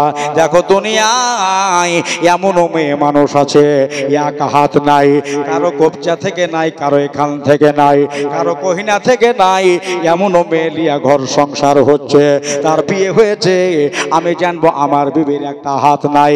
বিবি সরে যাও, দূরে সরে যাও, আমার কাজ আমার ফাতা করতে দাও। বললো আমি পারলাম না, নিজে পহরা দিয়ে নিজে দাঁড়িয়ে নবী বংশের ওপরে তালোয়ার মারতে দিব না। ছেলে দুটো ভয়ে জড়ো জড়ো হয়ে গেছে, কলেজা শুকিয়ে যাচ্ছে, কেউ ধরার নাই। মদিনায় থাকলে 4টা মানুষ আমার দিকে হইতো, 5টা মানুষ হইতো ওর দিকে হইতো। বন্ধু গো, আপনার ছেলে দুটা যদি হতো বলেন বুকে ব্যথা লাগতো কিনা? বন্ধুরে, তারা মদিনার ফুল। সুবহানাল্লাহ। দাঁড়িয়ে আরেশ বলল, তোদেরকে এখানে মারবো না। নিজের বিবি বাধা দিচ্ছে, এখানে মারা যাবে না। তাদের তলোয়ার খানা খাপে ভরে নিলেন। খাবে ভরে লিয়া ছেলে দুটার হাত ধরে না হলো, চল এমন জায়গায় তোদের নিয়ে যাব, ওই জায়গায় দুনিয়ার যেন কেহ না থাকে, কেহ যেন বাধা দিতে না পারে, কেউ যেন আমার মানা করতে না পারে। হাত ধরে কসাইয়ের মতো টানতে লাগলো। মা বোনেরা, আমার দিদিরা কান্দে আসলো। টানতে টানতে একবারে ফোরাত নদীর তীরে নিয়ে যাওয়া হলো। লিয়ে গিয়া দুই ছেলেকে বলতেছেন, বাবু তোরা এখন দাঁড়িয়ে যা, তোমাদেরকে জনমের মতো বিদায় করে দেওয়া হবে। সুবহানাল্লাহ। দুটা ছেলে বলল, চাচা গো, আমাদেরকে তো কাটার কথা বলেনি। ইবনে জিয়াদ সাইনবোর্ডে লিখেছে যে ইমাম মুসলিমের 2 ছেলেকে যে এনে দিতে পারবে তাকে অনেক টাকা পুরস্কার দেওয়া হবে, অনেক টাকা ইনাম দেওয়া হবে। কিন্তু তুমি কাটবা কেন একটু বলে দাও। বলে, বাবা তোদেরকে আমি কাটবো, আমি মারবো, তোরা এখন দাঁড়িয়ে যা। ছেলে দুটা বলল, চাচা আমাদেরকে না মেরে চলো বাজারে নিয়ে গিয়ে বিক্রি করে দাও, অনেক টাকা বাবা। বলল, বেচবো না, তোদেরকে না মারলে আমার খুন ঠান্ডা হবে না। ছেলে দুটা বলল, যখন ছাড়বি না রে ও হারে, একটা কথা বললে কি মানবি? বলল, কিসের কথা বলবি তোরা বল। 2 ছেলে বলতেছেন, হারেস যখন ছাড়বাই না আমাদেরকে 2 ভাইকে 2 রাকাত করে নামাজ পড়তে দাও, 2 রাকাত করে নামাজ পড়তে দাও, তারপরে তুমি মারিও।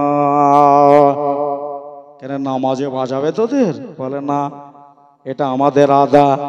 দেখবা আমার চাচা হুসাইন আসবে, শহীদের আগে 2 রাকাত নামাজ পড়বে। জোরে বলেন একবার। ইয়ে জানলে 2 রাকাত নামাজ পড়তে দাও। বলে ঠিক আছে, নামাজ পড়িলে 2 ছেলে মাটিতে বসে গিয়া তায়াম্মুম করলেন। 9 বছর 10 বছরের ছেলে তায়াম্মুম করে লিয়া 2 রাকাত নামাজ পড়বে। কেবলার দিকে মুখটাকে ঘুরিয়ে দিয়া 2 রাকাত নামাজের নিয়াত বাঁধলেন। নামাজ সুসম্পূর্ণ হইল। নামাজ পড়ে নেওয়ার পরে মুনাজাত করে হারেসের সামনে 2 ছেলে দাঁড়িয়ে গেল। সুবহানাল্লাহ। 2 ছেলে বলতেছেন, হারেস এবার তোমার কাজ শুরু করে দাও, যখন তুমি ছাড়বাই না। হারেস দাঁড়িয়ে গেছে, 2 ছেলে রেডি হয়ে গেছে, কিন্তু শহীদ ইবনে শহীদ কিতাবে একটা কথা লেখা আছে রে বাবা। বড় ভাই হারেসের কাছে একটা আবদার করলো, কোন আবদার, একে জানের ভিক্ষা চাইলো, মারিও না, এই কথা বলল নাকি? বলে না না না, এই কথা বলে নাই। ওই বড় ছেলে বলল যে হারেস রে, আমি হলাম বড়, এটা হলো আমার ছোট, তোর কাছে আবদার আমার একটাই, আমার ছোটটার আগে আমাকে তুই জবাই করে দে। ছোটটার আগে আমাকে তুই জবাই কর, আমার ছোট ভাই থাকবে, কেন না আমি হলাম বড় ভাই, আর বড় ভাইয়ের সামনে ছোটটার লাশ ধরপড় ধরপড় করে তড়পাবে, আমি দেখতে পারবো না, আমি সইতে পারবো না, আমাকে আগে মারে, তারপরে আমার ছোটরা রে মারিস। ছোট ছেলেটা বলল, হারেস এটা করিস না, শয়তানি করিস না, ওটা হলো আমার বড় ভাই। আমি যখন রাতের বেলায় দৌড়াচ্ছিলাম, যখন বুক পাড়া দিয়ে পড়ে যাচ্ছিলাম, আমার বড় ভাই আমাকে বুকে করে তুলছে, আমি এই বড় ভাইয়ের লাশ তড়পা দেখতে পারবো না, মারো আমাকে আগে মারো। হারেস বলল, বাবু তোরা দুই ভাই একসাথে দাঁড়িয়ে যা, এত জোরে তলোয়ার মারবো, এত জোরে মারবো, একসাথে দুইটা মাথা মাটিতে পড়ে যাবে। ছেলে দুটা দাঁড়িয়ে রয়েছে, বড় ভাই বলছে ছোটটাকে দে, তোর হাতটা আমার হাতে দে। দুনিয়ার মুমিনের কলব কেঁদে গেল, সারা দুনিয়ার মায়ের দিল কেঁদে গেল। দুই ছেলে দাঁড়িয়ে ছোটটার হাতটাকে বড়টা কষে ধরেছে, আমার কাছে আয়, কাছে আয় রে, চোখ দুটা বন্ধ করলে তাকিয়ে রক্ত দেখিস না। দুই ছেলে দাঁড়িয়ে রয়েছে, ওদিকে মালিকা দৌড় শুরু করেছে বাড়ি থেকে, বেঁচে থাকাকালীন ছেলে দুটাকে মারতে দেব না, এত জোরে জোরে জোরে জোরে দৌড়ে আসছে, কাপড় গুলাকে গুটিয়ে, মেয়ে মানুষ বারবার কাপড়ে ফান বেঁধে যায়, তবুও দৌড়তে দৌড়তে চলে আসতেছে। দুই ছেলে দাঁড়িয়ে একবার দরুদ শরীফ পড়লো, একবার নবীর কালেমা পড়লো, দাঁড়িয়ে চোখ বন্ধ করে আছে, আর তলোয়ার টেনে জোরে করে মেরে দিয়েছে। কোথায় ছিল মালিকা, এসে বাবা মাথা ভরে দিল।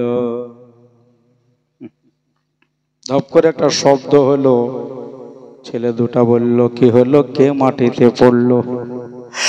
ভাই চোখ খুলে বড়টা তাকিয়ে দেখতেছেন, ওর বিবির মাথা গড়গড় করে গড়ছে, লম্বা কেশগুলো, মাথার চুলগুলো যেন লুটিয়ে যাচ্ছে। ভাই রে, ওর বিবি জান দিয়েছে, মাকে সাথে করে জান্নাতে যাব, সুবহানাল্লাহ বলেন।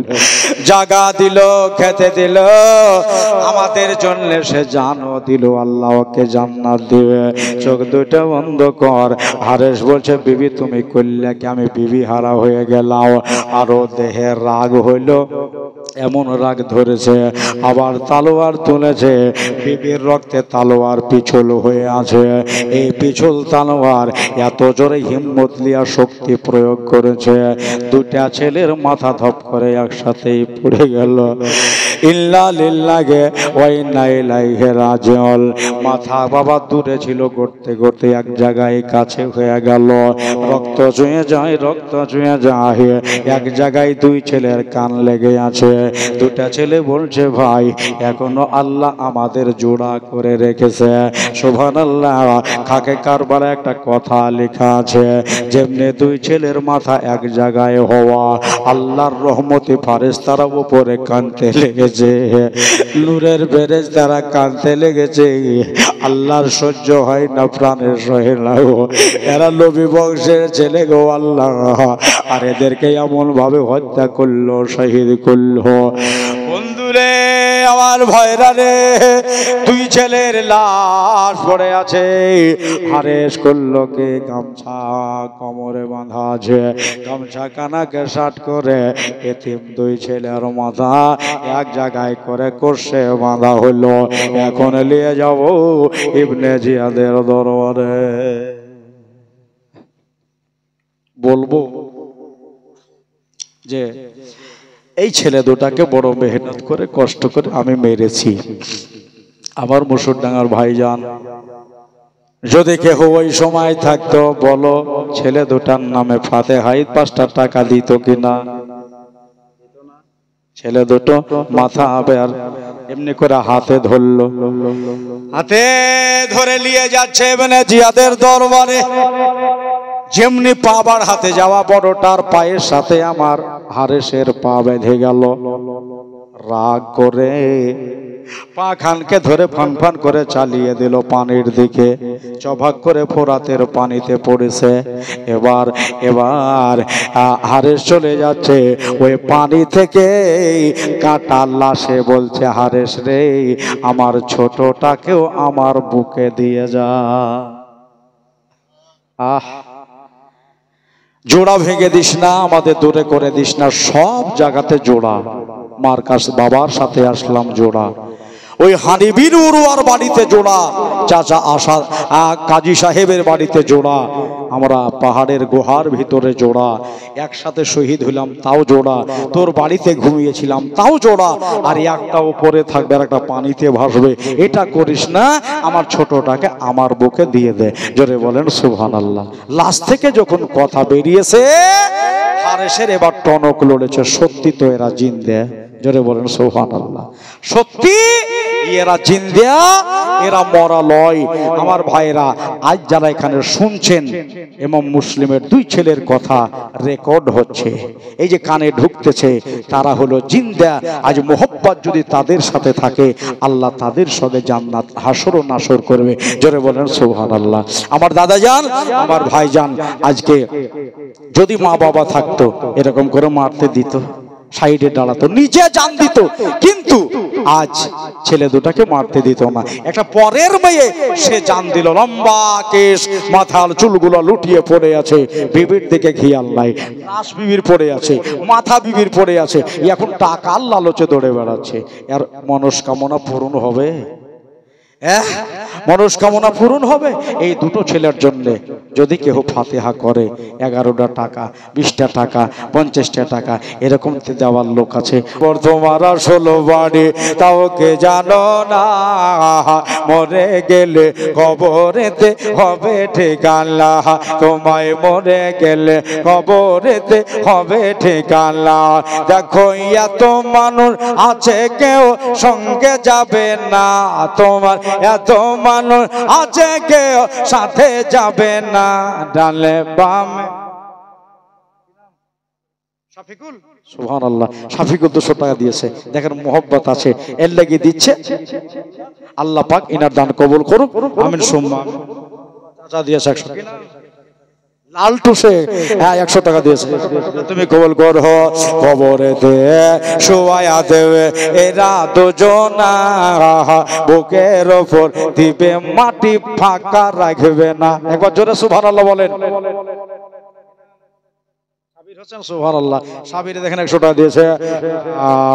কবরেতে শোয়া দেবে এরা দুজনা, বুকের ওপর দিবে মাটি, ফাঁকা রাখবে না, তোমার বুকের ওপর দিবে মাটি, খালি রাখবে না। এবার ওপরের দিকে তাকিয়ে দেখো বাঁশের ছাওনা, ওপর দিকে তাকিয়ে দেখো বাঁশের ছাওনা, ডালে বামে মাঠে হবে মাঠে বিছানা, ডালে বামে মাঠে হবে মাঠে বিছানা।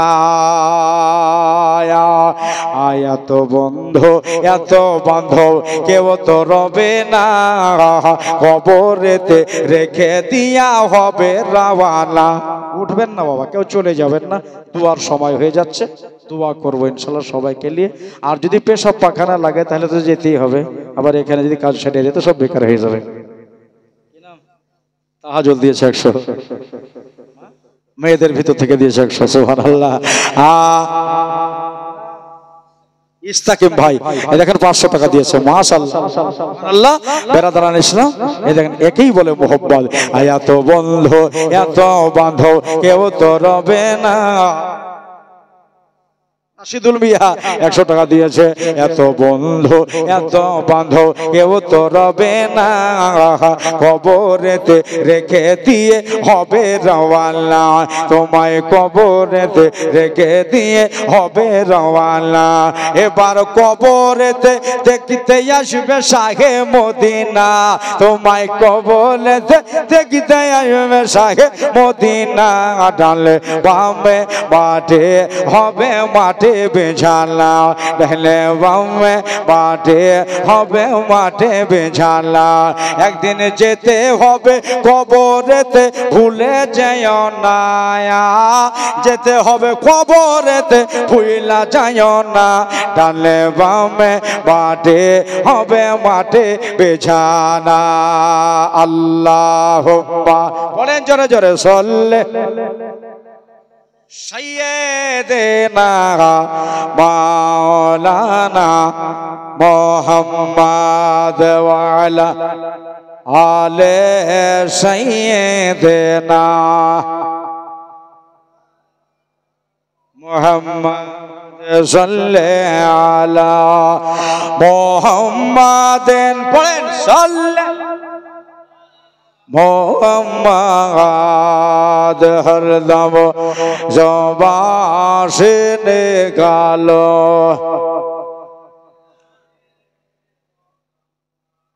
হরদম জবান সে নিকালো। শাফিঈনা মুহাম্মদ সাল্লাল্লাহু তাআলা আলাইহি ওয়াসাল্লাম। এবার তাকাব্বুরিটার দেখেন। তারপরে হুসাইন পাকের কাছে যাব। ঘরে আসলো, যখন লাশে থেকে আওয়াজ আসলো দেই, এবার ভাইকে ওর কাছেই দেই। কথাটা শুনলেন? ঠ্যাং ধরে একবারে ফান ফান করে চালিয়ে দিল ফোরাত নদীতে, নেহরে ফোরাতে চালিয়ে দিয়ে চাভাক করে পড়িছে, কিন্তু কাছাকাছি হলো না। দুই ভাই দূরাদূরি হয়ে গেল।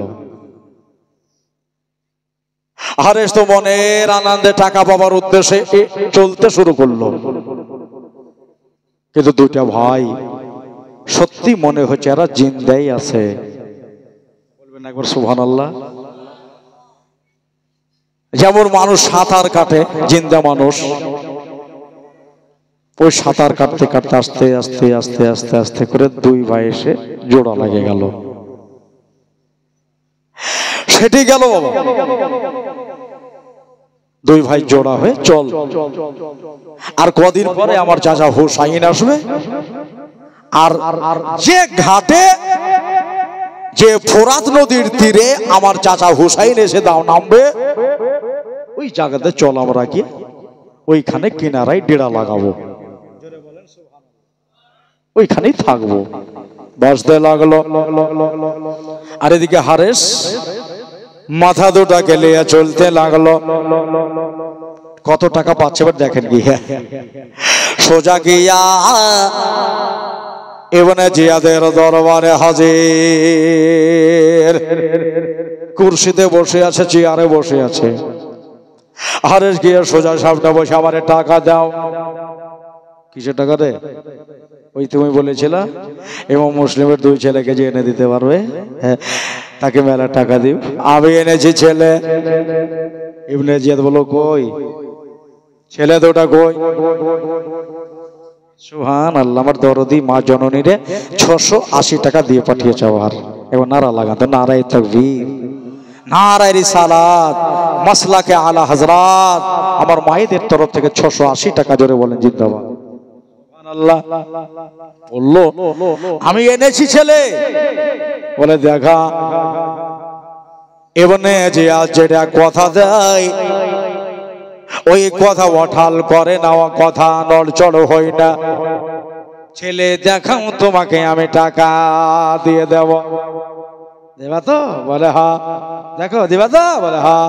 আমি তে ঝোট বলি না। তুমি ঝোট যে বলো না, আমি জানি তুমি মিথ্যা করে রাজা। হ্যাঁ হুল্লুরে আমার বাইরা রে,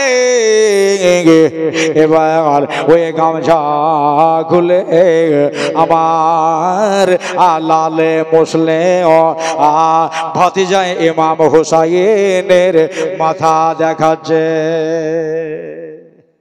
এই দেখো দুই ছেলের মাথা। ইবনে জিয়াদ তাকিয়ে দেখতেছে, হারে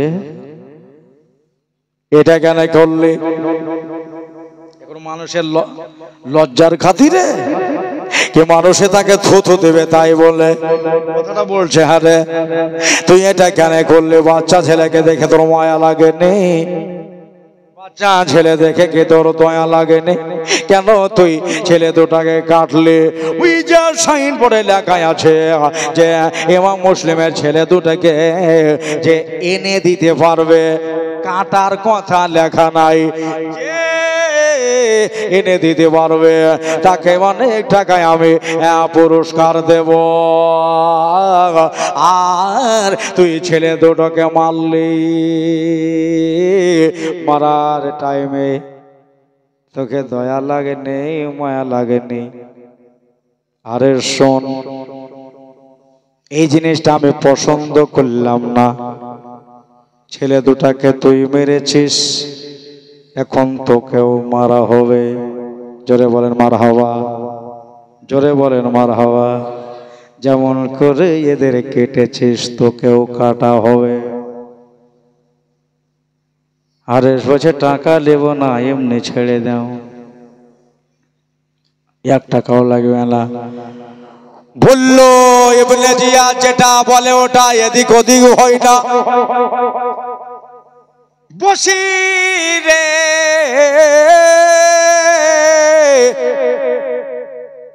ইদারাও, কি হলো?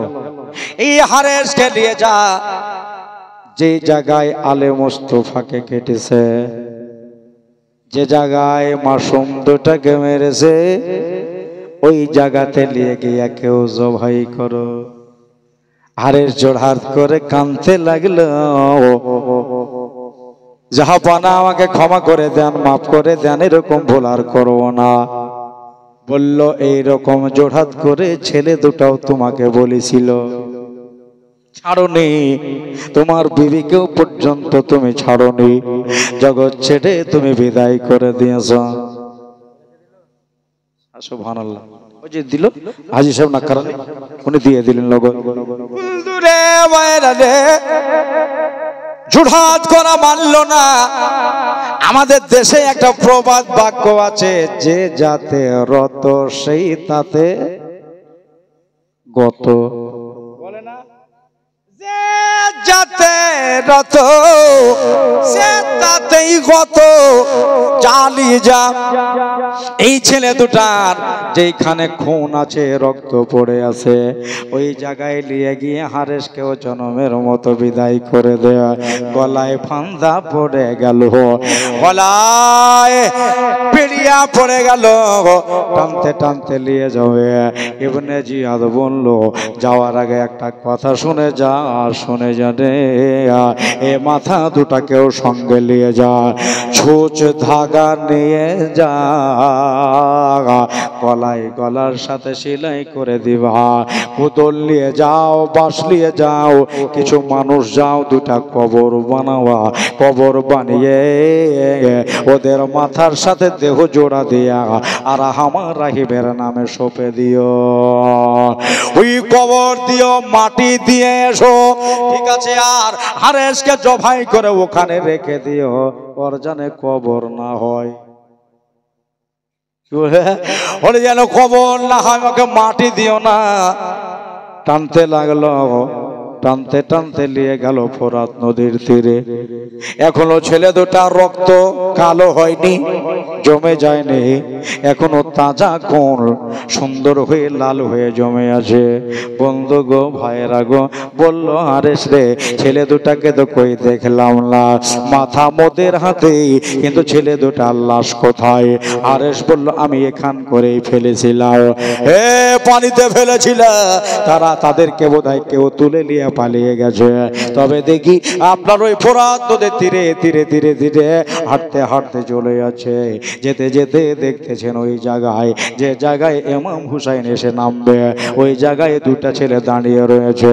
দুটো ছেলেকে এমনি করে শূন্য ভরে চেড়ে নিয়ে আসা হলো, ওপরে রেখে দেয়া দুটা কবর বানানো হলো।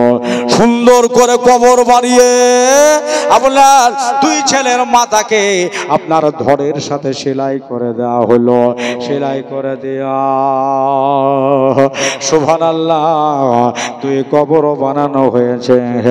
এদেরকে এখন জনমের মতো আল্লাহর নামে শোভে দিবে, আপনার কবরে ভরে দেবে।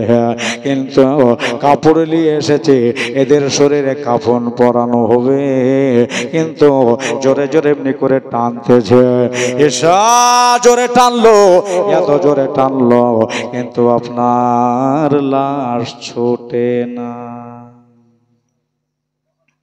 জোড়া হয়ে লেগে আছে। এইদিকে 5 জনা, এইদিকে 5 জনা, এত জোরে টানাটানি করতেছে, লাশ ছোটে না। এবার ওই লাশের থেকে আওয়াজ বাহির হয়ে গেল, ও ইয়াজিদের লোকেরা, ইবনে জিয়াদের লোকেরা, জোরে জোরে টান দিও না, এই জোরে টান দিও না, আমাদেরকে ছোটাতে তোমরা পারবা না। সব জায়গায় জোড়া, আমরা এমন ভাবে জোড়া লেগে গেছে আর ছুটবো না। কাল কিয়ামতের দিনে আমরা যেন জোড়া হয়ে উঠতে পারি। জোড়া করে মাটি দিয়ে দাও। শোনো, কবর দুটা কেটেছো তো কি হবে, এক কবরে আমাদের দুই ভাইকে ভরে দাও। ওই দেখো মায়ের লাশ পড়ে আছে, ওই মায়ের লাশটা একটা কবরে দিয়ে দাও।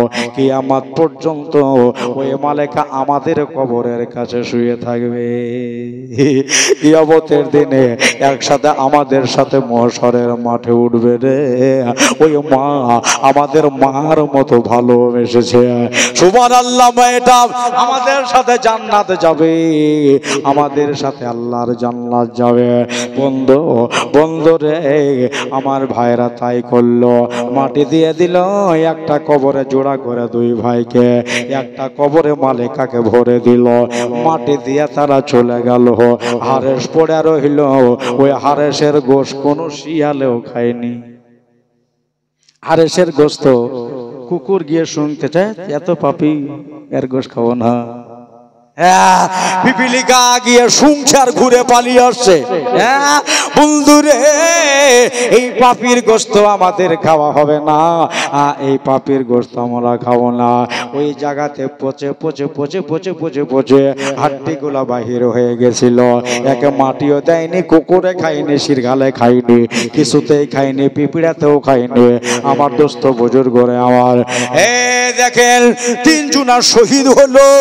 ইমাম হুসাইন, উনার হাতে চিঠি পড়েছে, ইনি বলতেছেন আমি যাব কারবালা। হয় কিন্তু বাবা, সর্বশেষ চিঠিটা ইয়াজিদ নিজে হাতে লেগেছিল, এতে 6 জনের নাম লেখা আছে। সর্বপ্রথম 1 নম্বর নাম হলো হুসাইন ইবনে আলী, 2 নম্বরে হযরতে আবু বকরের বেটা আব্দুর রহমান, তারপরে হযরতে জুবাইর, হযরতে আব্দুল্লাহ, হযরতে উমর ইবনে আব্দুল্লাহ, এই রকম করে 6 জনের নাম লেখা আছে।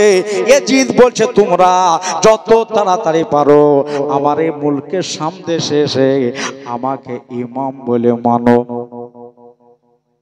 সুবহানাল্লাহ। মায়েদের ভিতরে 500 টাকা দেনেওয়ালি আছে, মায়েদের ভিতরে 500 টাকা দিয়েছে। নারা লাগা, নারে তাকবীর, নারে তাকবীর, নারে রিসালাত, মাসলাকে আলা হযরত।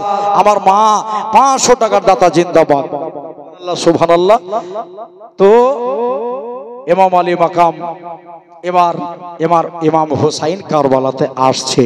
ভাইজান, আমার দাদাজান, কথাটা একটু লাইনে তুলে দিই, তারপর আজকে শেষ করব, কালকে আবার শুনবেন ইনশাল্লাহ। কারবালার পরে কি হলো আপনাদের কালকে তো শোনাবো ইনশাল্লাহ। আর আজকের মাহফিলটা খুব ভালো লাগছে, কেন জানেন? অন্যান্য জায়গাতে চেঁচামেচি হয়, বাজার বসে থাকে, বাদামবালা, জিলিপিবালা, দোকানের শেষ থাকে না। আর এখানে কোনো জিলিপির দোকান নাই, বাজার নাই, চুপচাপ বসে আমার হুসাইনের কথা শুনছে, ইমাম সাহেবদের কথা শুনছে, আলে রসুলের কথা শুনছে। একবার জোরে মারহাবা বলেন তো। জোরে বলেন মারহাবা, সুবহানাল্লাহ সুবহানাল্লাহ।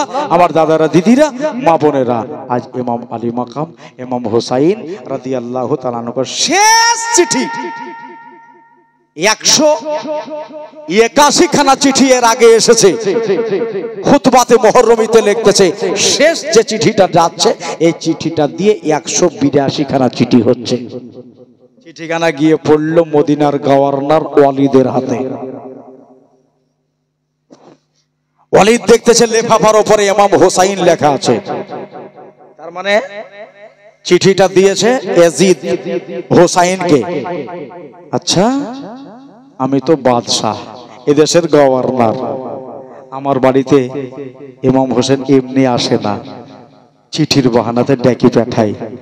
যদি বাহানাতে, এই চিঠির বাহানাতে আমার বাড়ি আসে তো আমার বাড়িতে বরকত বলা হবে। জোরে বলেন একবার, আমার বাড়িতে রহমত বলা হবে, নুরানি কদম, নবীর নামাজ আমার বাড়িতে কদম রাখবে, আমার বাড়িটা বাবার কাতওয়ালা হয়ে যাবে। হুজুরকে বলছে যাতে হুসাইনকে ডেকে পাঠাই, যা বলে আজ এটা চিঠি এসেছে, আদব সহকারে বলবে কিন্তু ওটা নবীজির নাতি, ফাতেমার বেটা, আলীর নূরে নাজার, যা ওটা জান্নাতি নওজওয়ানদের সর্দার। জোরে বলেন সুবহানাল্লাহ। ভয়রা সোজা গিয়ে ইমাম আলী মাকামের কাছে হাজির। ইমাম হুসাইন নামাজ পড়ার জন্য, আসর ওয়াক্তের নামাজের জন্য ওযু বানাচ্ছেন। এইরকম টাইমে গিয়ে ওজির পৌঁছিল। হুজুর গো, ওই লালে ফাতেমা, আপনাকে আমাদের বাদশা ডেকে পাঠিয়েছে একটা কোনো কারণে। ইমাম হুসাইন বলে ঠিক আছে তুমি যাও, আসর নামাজ পড়ে আমি আসতেছি। জোরে বলেন সুবহানাল্লাহ। আসরের নামাজটা পড়ে আমি আসছি, তুমি এখন চলে যাও। আসরের নামাজ হয়ে গেল। মায়েরা, আমার মায়েরা, ইমাম হোসেন ঘোড়ায় চাপলেন। জোরে বলতে হবে, জোরে বলতে হবে সুবহানাল্লাহ। ঘোড়ায় চেপে নিয়ে হুজুর আমার পৌঁছিলেন বাদশার দরবারে। যেমনে বাদশার দরবারে পৌঁছা, ওয়ালিদ মানুষ ছিলেন। বন্ধুরে বন্ধুরে, বাদশা বলছে ওই দা পাক হুসাইন এসেছে, লালে ফাতেমা এসেছে, আগে চিঠিখানা বার করে দিও না, আগে জল খাবারের ব্যবস্থা করো, আগে মিঠা মুখ করো, নাস্তার ব্যবস্থা করো, তারপরে চিঠি দেওয়া। ঘরে নিয়ে গিয়া নাস্তা করা হলো, পানির খাওয়া হলো। নাস্তার পরে এবার হুজুরকে চিঠিখানা দিয়েছে। ইবনে হায়দার, আপনাকে ইয়াজিদ একটা চিঠি লিখেছে, এই জন্য আপনাকে আমার দরবারে ডাকা হয়েছে, যদি ভুল হয় ক্ষমা করে দিয়েন। বলেন সুবহানাল্লাহ। কত আদব করতেছে। বললে আল্লাহ রব্বুল আলামিনের হাবিবের নওয়াসা হলেন আপনি। ঠিক আছে দাঁড়ান, চিঠি আগে দেখি। লেফাফা পড়া হলো, লেফাফা খুলে নেওয়ার পরে চিঠিখানা বার করা হলো। বার করার পরে এবার হেডিংটা পড়তেছে, 6 জনের নাম লেখা আছে। এজিদ লিখেছে হুসাইন ইবনে আলী। যত তাড়াতাড়ি পড়ো, আমার কাছে এসে আমাকে আমিরুল মুমিনিন বলে জানো, আমাকে আমিরাল মুমিনিন বলে মানো, আমাকে পীর বলে মানো, আমাকে হুজুর বলে মানো। ইমাম হুসাইন বলে আরে তোমাকে আমি ইমাম বলে মানবো? তুমি একটা তাড়িখোর, তুমি একটা মদখোর, তুমি একটা জেনাখোর, আর তোমাকে ইমাম বলে মানতে হবে? আমি নবীর নওয়াসাকে বলল এ জবাব ঘরের ভিতর দিব না, এই জবাবটা খোলা ময়দানে ফাঁকা জায়গায় দিব। হাতে চিঠি নিয়ে ইমাম হুসাইন ফাতেমার বেটা বাইরে বের হয়ে আসলেন। শত শত মানুষের সম্মুখে বললেন ও আমি এজিদের চিঠিকে অমান্য করে দিলাম। ফটফট করে ফেলে বললেন মদিনার লোকেরা সাক্ষী থেকো, এজিদ যদি আমার কাছে মাথা চাই দিয়ে দেব। এই কথাটা যেন খেয়াল থাকে, কালকে কামে আসবে। হুসেন মদিনার লোকেদের সম্মুখে বলতেছেন খেয়াল যেন থাকে, তোমরা সাক্ষী থেকে যাও, এজিদ যদি চায় আমি আমার মাথা দিয়ে দেব। এমন মুন্ডু দিয়ে দেব, যদি চাই আমার কলেজা দিয়ে দেব, সারা দেহ দিয়ে দেব, কিন্তু ইয়েজিদের হাতে আমি হাত দিব না, ইয়েজিদের হাতে আমি হাত দেব না। এই কথাটা যেন খেয়াল থাকে। এই না বলে ওই জায়গা থেকে সোজা ঘোড়ার উপর চড়ে নিজের গৃহে গেলেন, বাড়ি চলে গেলেন। বাড়ি যেতে মাগরিবের আজান হয়ে গেল, মাগরিবের নামাজ পড়লেন। মাগরিবের নামাজ পড়ে লিয়া ওই যাই নামাজে বসে আছেন।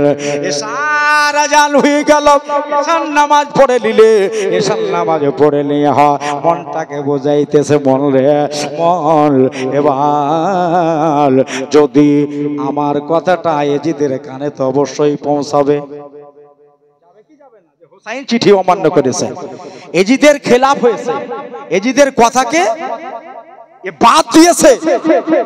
কালকে আগামীকাল ইয়াজিদ যদি 10,000 সৈন্যবাহিনী নিয়ে আমার দেশে চলে আসে, আমার দিক থেকেও 5,000 দাঁড়াবে।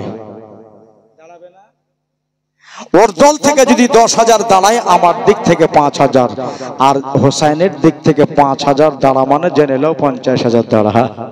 এখানে একটা আফসাব ঝামেলা হবে, একটা এই জায়গায় লড়াই হবে, বিবাদ হবে। হোসাইন বলতেছেন আমি মদিনায় লড়াই করব না, আমি মদিনায় ঝামেলা করব না, মদিনাতে খুনাখুনি করব না, মদিনাতে রক্তের বন্যা বহাবো না। এই জন্য বহাবো না, এই জায়গাতে আমার নবী পাকের সবচেয়ে গম্বুজ আছে। একটু জোরে বলেন সুবহানাল্লাহ। এই জায়গাতে আমার ফাতেমার তুরবাতে পাক আছে, এই জায়গাতে আমি রক্তে নিয়ে খুনাখুনি করব না, আমি নিজেই চলে যাব। টাইম হয়ে গেছে। আল্লাহর রাসূল বলেছেন 56.5 বছর বয়সে হুসাইন তোমাকে শহীদ হতে হবে কারবালার মাঠে। আমার 56.5 বছর বয়স হয়ে গেছে। আমার দাদারা রে, আমার ভাইয়েরা, আমার মা বোনেরা, ইমাম আলী মাকাম ইমাম হুসাইন বললেন আমি কালকেই চলে যাব মদিনা ছেড়ে।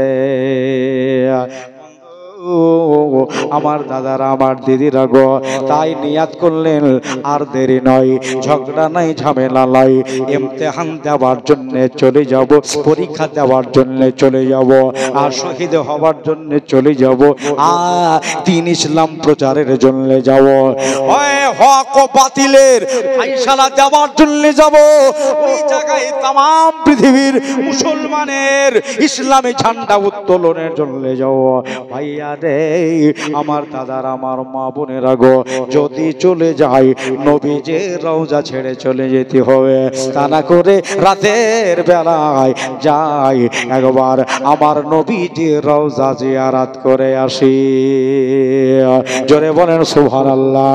বন্ধুরে, আমার ভাইরা, ইমাম হুসাইন চাই নামাজটাকে জোড়ায়া রেখে দিয়া ঘরের থেকে বাহির হয়েছে, দেখতেছে আমার বোন জয়নাব দাঁড়িয়ে। ভাই তুমি কোথাও যাবে? বলে বোন রে, মনটা খারাপ করছে, একটু যাই নবীর রওজা থেকে ঘুরে আসি। তো জয়নাব বলছে আমারও 2-3 দিন থেকে যাওয়ার লাগে মনটা কিরকম করছে, চলো আমিও যাব। নবীর রওজা যারা তাকিয়ে দেখলো তাদের জন্য জান্নাত। চলে বলেন, শুধু তাকিয়ে দেখলো। এমনি যারা ডাইরেক্ট নবীকে দেখেছে তাদের জন্য জান্নাত ফরজ। নবীকে যদি এখনো কেউ স্বপ্নে দেখে নেয়, ওর জন্য জান্নাত ওয়াজিব। কেউ যদি নবীর মাজার শরীফের মাজারকে তাকিয়ে দেখে তো ওর জন্য জান্নাত। জোরে বলেন সুবহানাল্লাহ। কেন জানেন? রাসূল বলেছেন মান যারা কবরি ওয়াজাবাত লাহু শাফাআতি, আমার কবর যারা জিয়ারত করতে আসলো কিয়ামতের দিন ওকে শাফাত করবই। কথাটা একবারে সেম এরকম, শাফাত করবই, মানে তাকিদ দিয়ে মান যারা কবরি ওয়াজাবাত লাহু শাফাআতি। তাহলে আপনি যদি যান আপনাকেও শাফাত করবে, গোলাম মুরসালিন যদি যায় গোলাম মুরসালিনকে শাফাত করবে, আব্দুল খালিক যদি যায় ওকেও শাফাত করবে। বন্ধুরে, আমার মায়েরা যদি যায় মায়েদের শাফাত করবে। বয়রা রে, হুসেন রাতের বেলায় ভাই বোন দুজনা মিলে এখনো নবীজি নবীজির মাজার শরীফে যাচ্ছে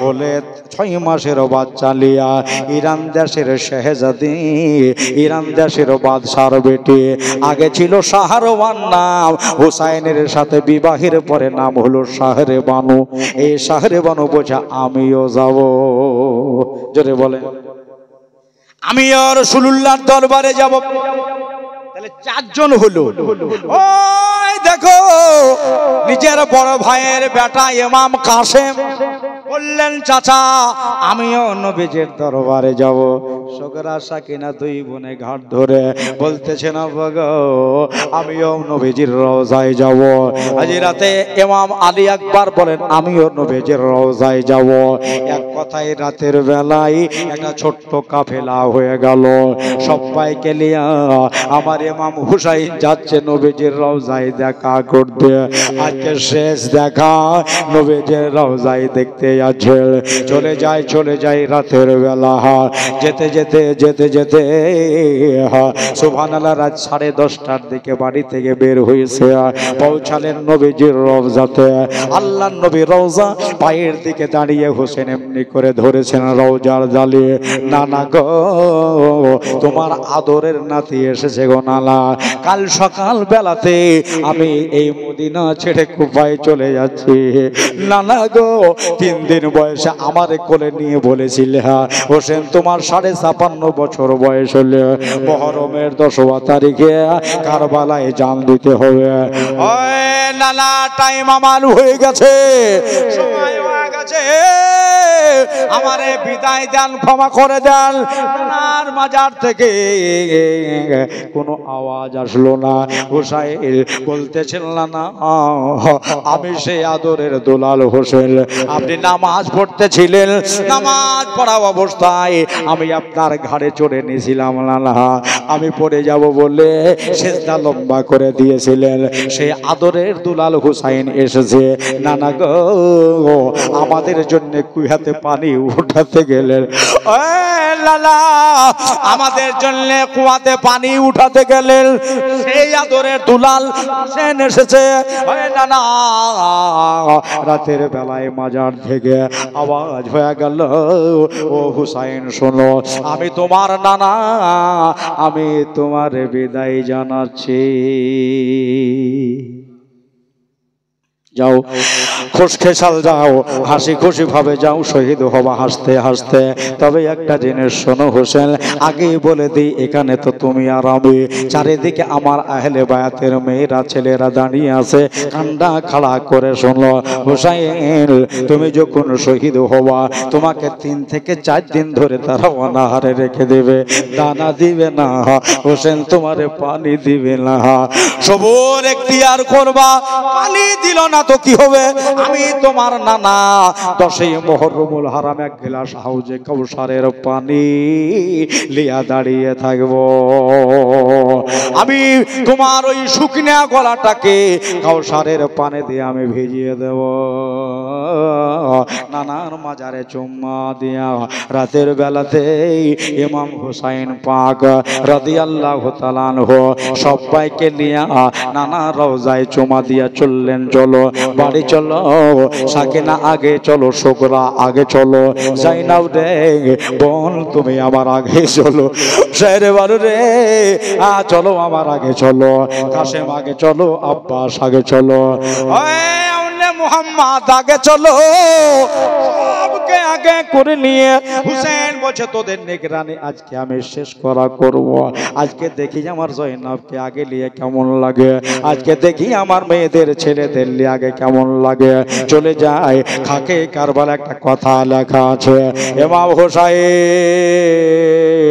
10 ধাপে গিয়ে যায় এমনি করে ঘুরে নানার মাজারের দিকে তাকায় নানা গো আমি চলে গেলাম হাজার লালা গো আমি চলে গেলাম হাজার সালাম আমার 10 ধাপে গিয়ে যায় আমার ঘুরে তারায় নানা হাজার সালাম 2 থেকে 3 বার তাকিয়েছে দেখতেছে একটা পায়রা পাখির ঝাঁক জোরে বলেন সুবহানাল্লাহ এই একটা পায়রা পাখির ঝাঁক আমার নানার মাজারে একবারে পাখা দুটাকে সাত করে দিয়ে চক্কর লাগাইতেছে, নানার মাজারে চক্কর দিতেছে। হুসাইন বললেন, আরে তোরা দুটা ডানা নিয়ে আমার নানার মাজারে সালাম দিতেছ, চক্কর লাগাচ্ছ, আমি তার নাতে এই মাজার থেকে অনেক দূরে চলে যাচ্ছি। চলে যাই চলে যাই, আজ মনে বড় ব্যথা, আজ দিলে বড় ব্যথা। নিজের দেশ যতই পচা হোক, বালি হোক, খারাপ হোক, কিন্তু এটা নিজের মাতৃভূমি। লালবাগে ভালো লাগবে না, বহরমপুরে গিয়ে ভালো লাগবে না, কলকাতায় অট্টালিকায় তুলে দিলে ভালো লাগবে না। মা এখানে মুসুরডাঙ্গার মাটিতে, আর মেয়ে ভর্তি আছে, ছেলে আছে আপনার কলকাতায় অট্টালিকার ওপরে। বারবার করে ছেলেটা বলবে, দে আমার মায়ের বুকে নিয়ে গিয়ে জায়গা দে। ভালো লাগে না রে, আমার মায়ের কাছে নিয়ে চ, আমারে ভালো লাগে না। মুসুরডাঙ্গার মাটিতে যখন আসবে দিল বড় হয়ে যাবে, দেশের মানুষের সাথে দেখা হবে, ভালো হয়ে যাবে। বন্ধু, নিজের দেশের একটা মায়া আছে, ইমাম আলী মাকাম চলছে, রাতের বেলায় চলে যায় চলে যায়। যেতে যেতে এমন একটা জায়গা চলে আসলো, হোসাইন চুপ করে দাঁড়িয়ে গেছে, দাঁড়িয়ে গেছে। আহলে বায়াতের মেয়েরা, ছেলেরা, এরা কিন্তু হাঁটতে হাঁটতে 20-30 হাত এগিয়ে গেছে। হঠাৎ করে আমার আলী আকবর, আলী আকবর ঘুরে পিছন দিকে তাকিয়ে দেখছেন, দেখি আমার আব্বা কি করে। দেখছেন অনেক দূর আমার আব্বা দাঁড়িয়ে। মা, ও ফুফু আম্মা, দাঁড়াও তো। কেন? ও দেখো আমার আব্বা পেছে একাই দাঁড়িয়ে। রাতের বেলা থেকে আমার বাপের পেটে ব্যথা উঠলো, রাতের বেলা থেকে আমার বাবার জ্বর হইলো, অত দূরে একাই কেন দাঁড়িয়ে গেছে? ঘুরে আসলো, আব্বা গো এখানে কেন দাঁড়িয়ে, আগে কি যাবেন না? বলো, আলী আকবর আমার পা যে আর আগে বাড়ছে না। জোরে বলেন একবার সুবহানাল্লাহ। কেন বাড়ছে না? মাগো বললো, আলী আকবর তো মা বোনদেরকে এখানে ঘুরিয়ে না, ওই দা তোর দাদি ফাতেমার কবর, ওই জান্নাতুল বাকিতে তোমার দাদির কবর আছে। জীবনের শেষ দেখা মার কবরে একবার যায় রে, ফাতেমার তুরবাতে পাকে একবার চুমা দিই রে, মার কবর একবার চুমা দিয়ে আসে। ওরা বেলায় সবকে ডেকে নিয়ে আবার মার কবরে গিয়ে হাজির। মায়ের কবরে হাত রেখে এমনি করে চুমা দিয়ে আবার হাত রাখলে, ফাতেমা গো, ও মা ফাতেমা, তোমার হুসেন এসেছে তোমার কবরে, বিদায় দাও, ছেড়ে দাও। আমি কালকে মক্কা মদিনা থেকে আমি কারবালায় চলে যাব, আমি কালকে চলে যাব ওই কুফা শহরে। মার কবর থেকে কোনো আওয়াজ আসলো না। বলল, মা আমি সে আদরের ছেলে, একদিন 4 দিন বাড়িতে খাবার হয়নি, আমাদের পেটে শুধু হাত বোলা আর বসে বসে কাঁদতেছিল। আমাদেরকে বিছানায় ঘুমিয়ে কোরআন শরীফ পড়া শোনাচ্ছিল আর বলছিল, বাবা রে সবর কর, আল্লাহ যখন খানা দিবে তোদের আমি খাওয়াবো রে, এই কথা খাও রে, তোরা বলিস না। সেই আদরের দুলাল হোসেন এসেছে, মা বিদায় দাও, বিদায় দাও, ক্ষমা করে দিও। বলল, ওই কবর যেন হিলে উঠলো। একবার জোরে বলেন সুবহানাল্লাহ। কবর তুলে উঠেছে, ভেতরে ফাতেমার রূহ কেঁপে গেল। হোসাইন তোমার মা তোমারে বিদায় দিচ্ছে, যাও কারবালায় যাও। হোসাইন যাও, খুশি হিসাবে কারবালায় যাও, তবে যাবার সময় একটা কথা কানে রেখো, তোমার শহীদ হবে মুহররম মাসের 10 তারিখে। তোমার মা ফাতেমা তোমাকে 9 তারিখে দেখতে যাবে। কারবালাতে গিয়ে দেখে আসবো আমার হোসাইনকে, আমার 3 দিনের ভুকা মাজলুমে কারবালা। কারবালাকে ইমাম আলী মাকামকে দেখে আসবো।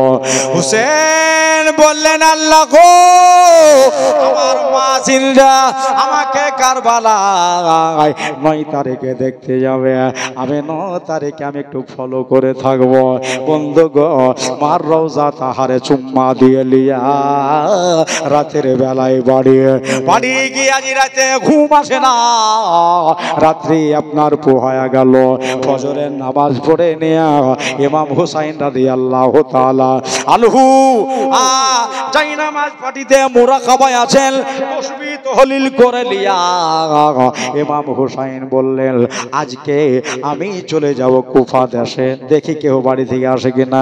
সব উঠেছে, নামাজ পড়ে সর্বপ্রথম বাহির হয়েছে আমার বোন জয়নব। একবার জোরে বলেন সুবহানাল্লাহ।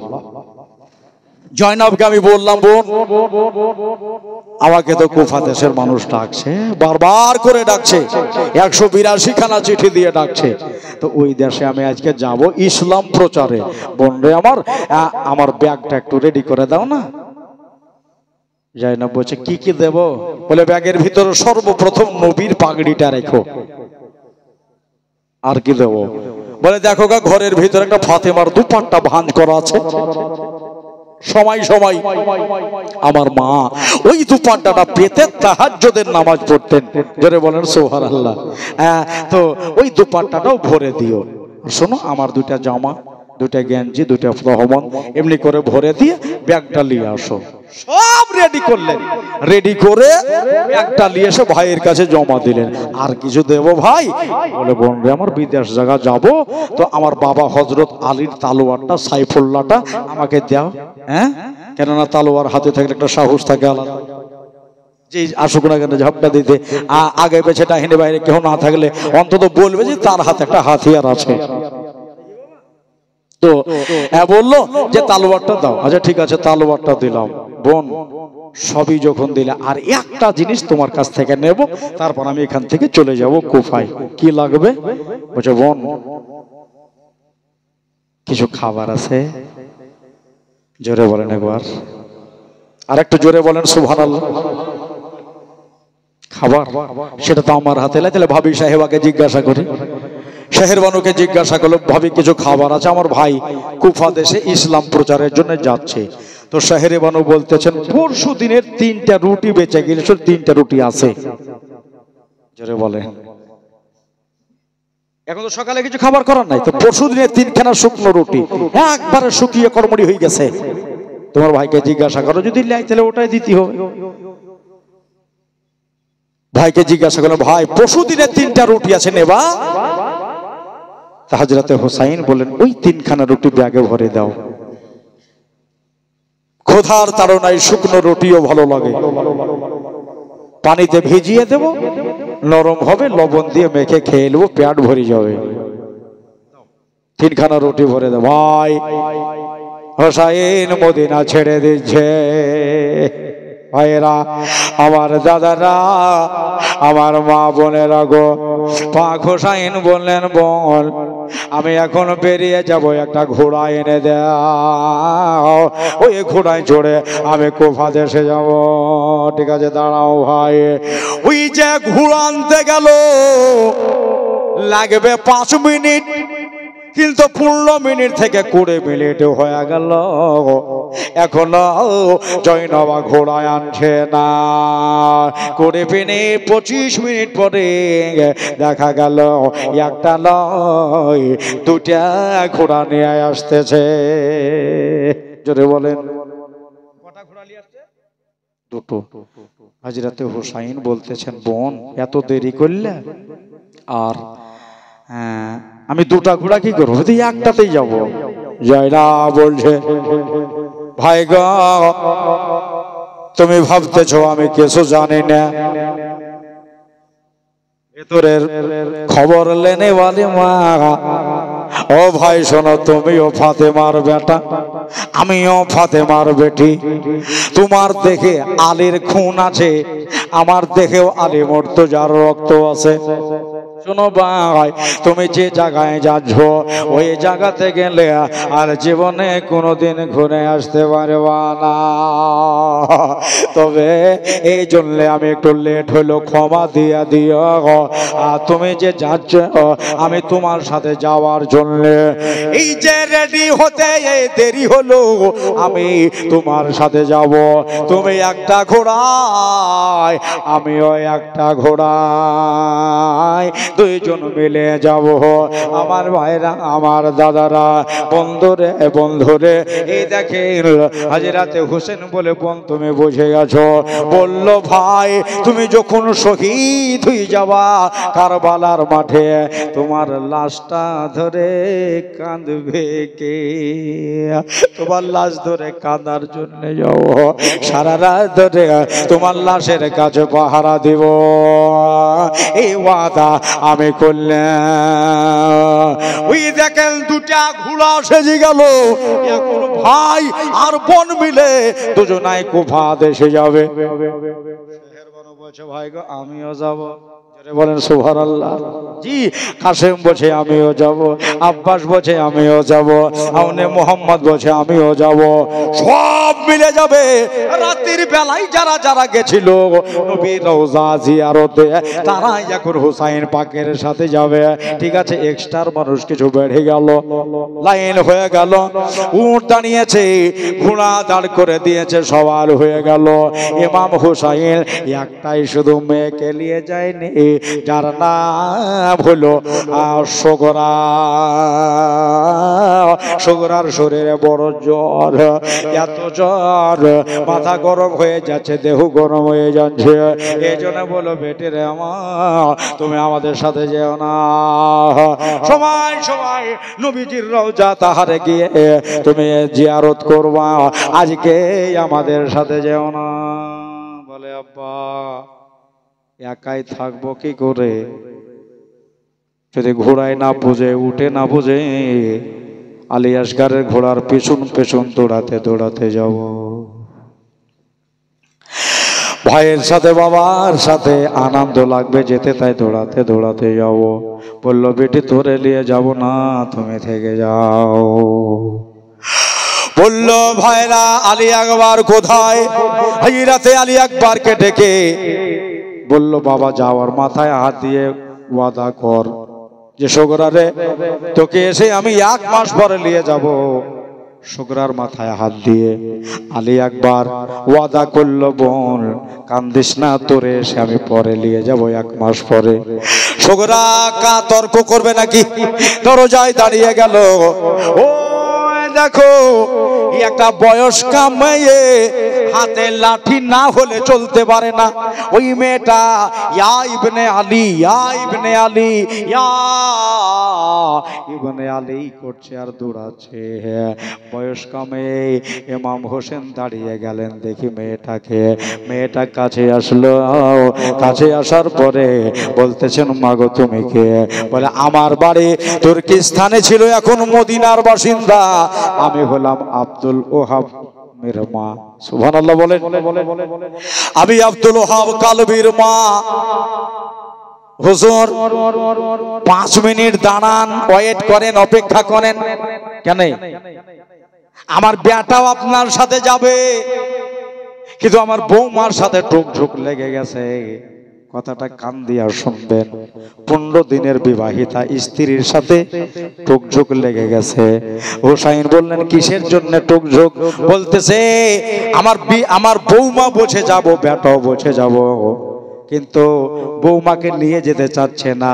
বেটা রাজি হয়ে গেছে, বৌমাও আসতেছে, বেটাও আসছে আপনার সাথে যাবার জন্য, আর আমি রেডি হয়ে চলে এসেছি। জোরে বলে, আমি রেডি হয়ে চলে এসেছে আপনার সঙ্গে যাওয়ার জন্য। শেষ দেখাটা আমার হুসাইনকে তাকিয়ে দেখবো, যখন ইন্তেকাল হয়ে যাবে, শহীদ হয়ে মাগো, তারা এসে উঠে উঠে বসে গেল, লাইন হয়ে গেল। ইমাম হুসাইন চাপলেন, শাহের বানু চাপলেন, জয়নাব চাপলেন, আলী আকবর, আলী আসগার সব চেপে নিয়ে এবার উটের লাগামে টান পড়বে। আজ তাকিয়ে দেখো মদিনার ডান দিকে মেয়েরা ছেলেরা, মদিনার রাস্তার বাম দিকে ছেলেরা মেয়েরা টাট্টি হয়ে দেখতেছে আর বলতেছে, আরে হোসাইন আমাদের দেশ থেকে চলে যাচ্ছে, তো মনে হচ্ছে মদিনার দৌলত চলে যাচ্ছে।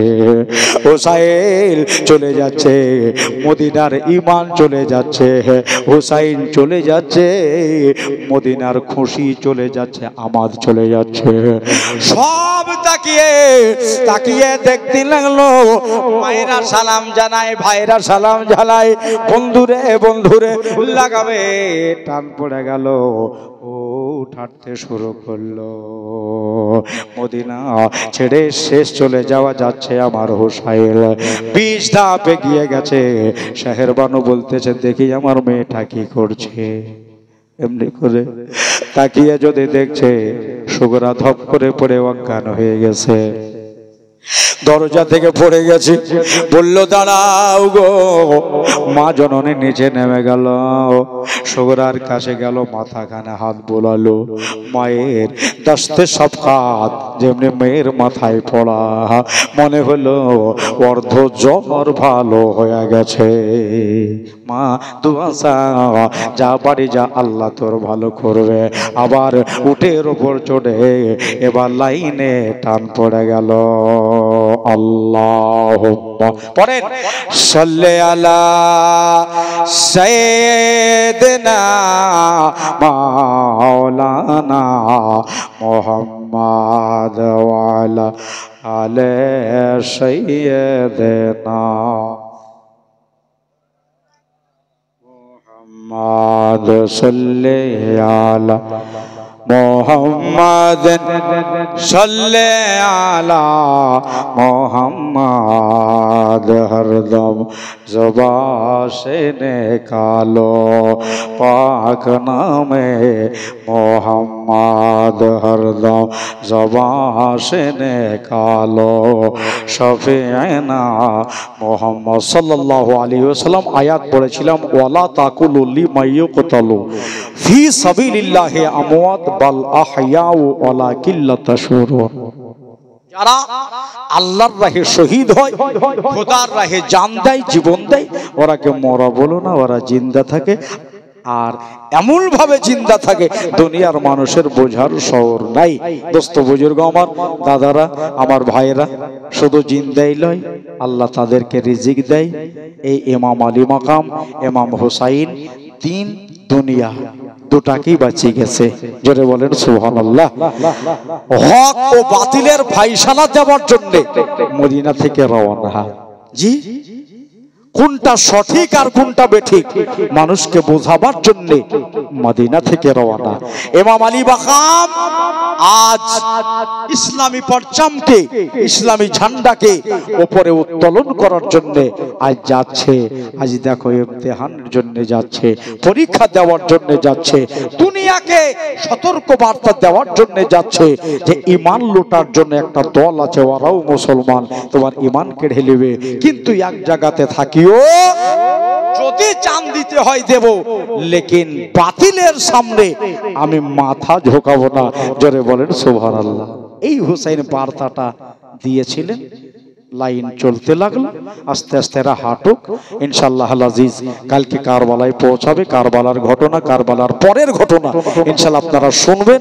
আল্লাহর কাছে দোয়া চান আমার এই স্টেজ ভরা ভাইরা, আমার মা বোনেরা যারা বসে আছে, আল্লাহ সবকে জান্নাতুল ফেরদাউসের মেহমান যেন বানিয়ে দিও।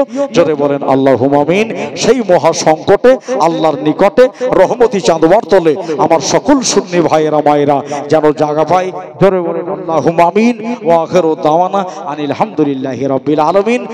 और कुर्सी झुके तशरीफ अहमद के लिए उठ खड़े हो मोमिन भाई, नबी के ताजीब के लिए या नबी सलाम।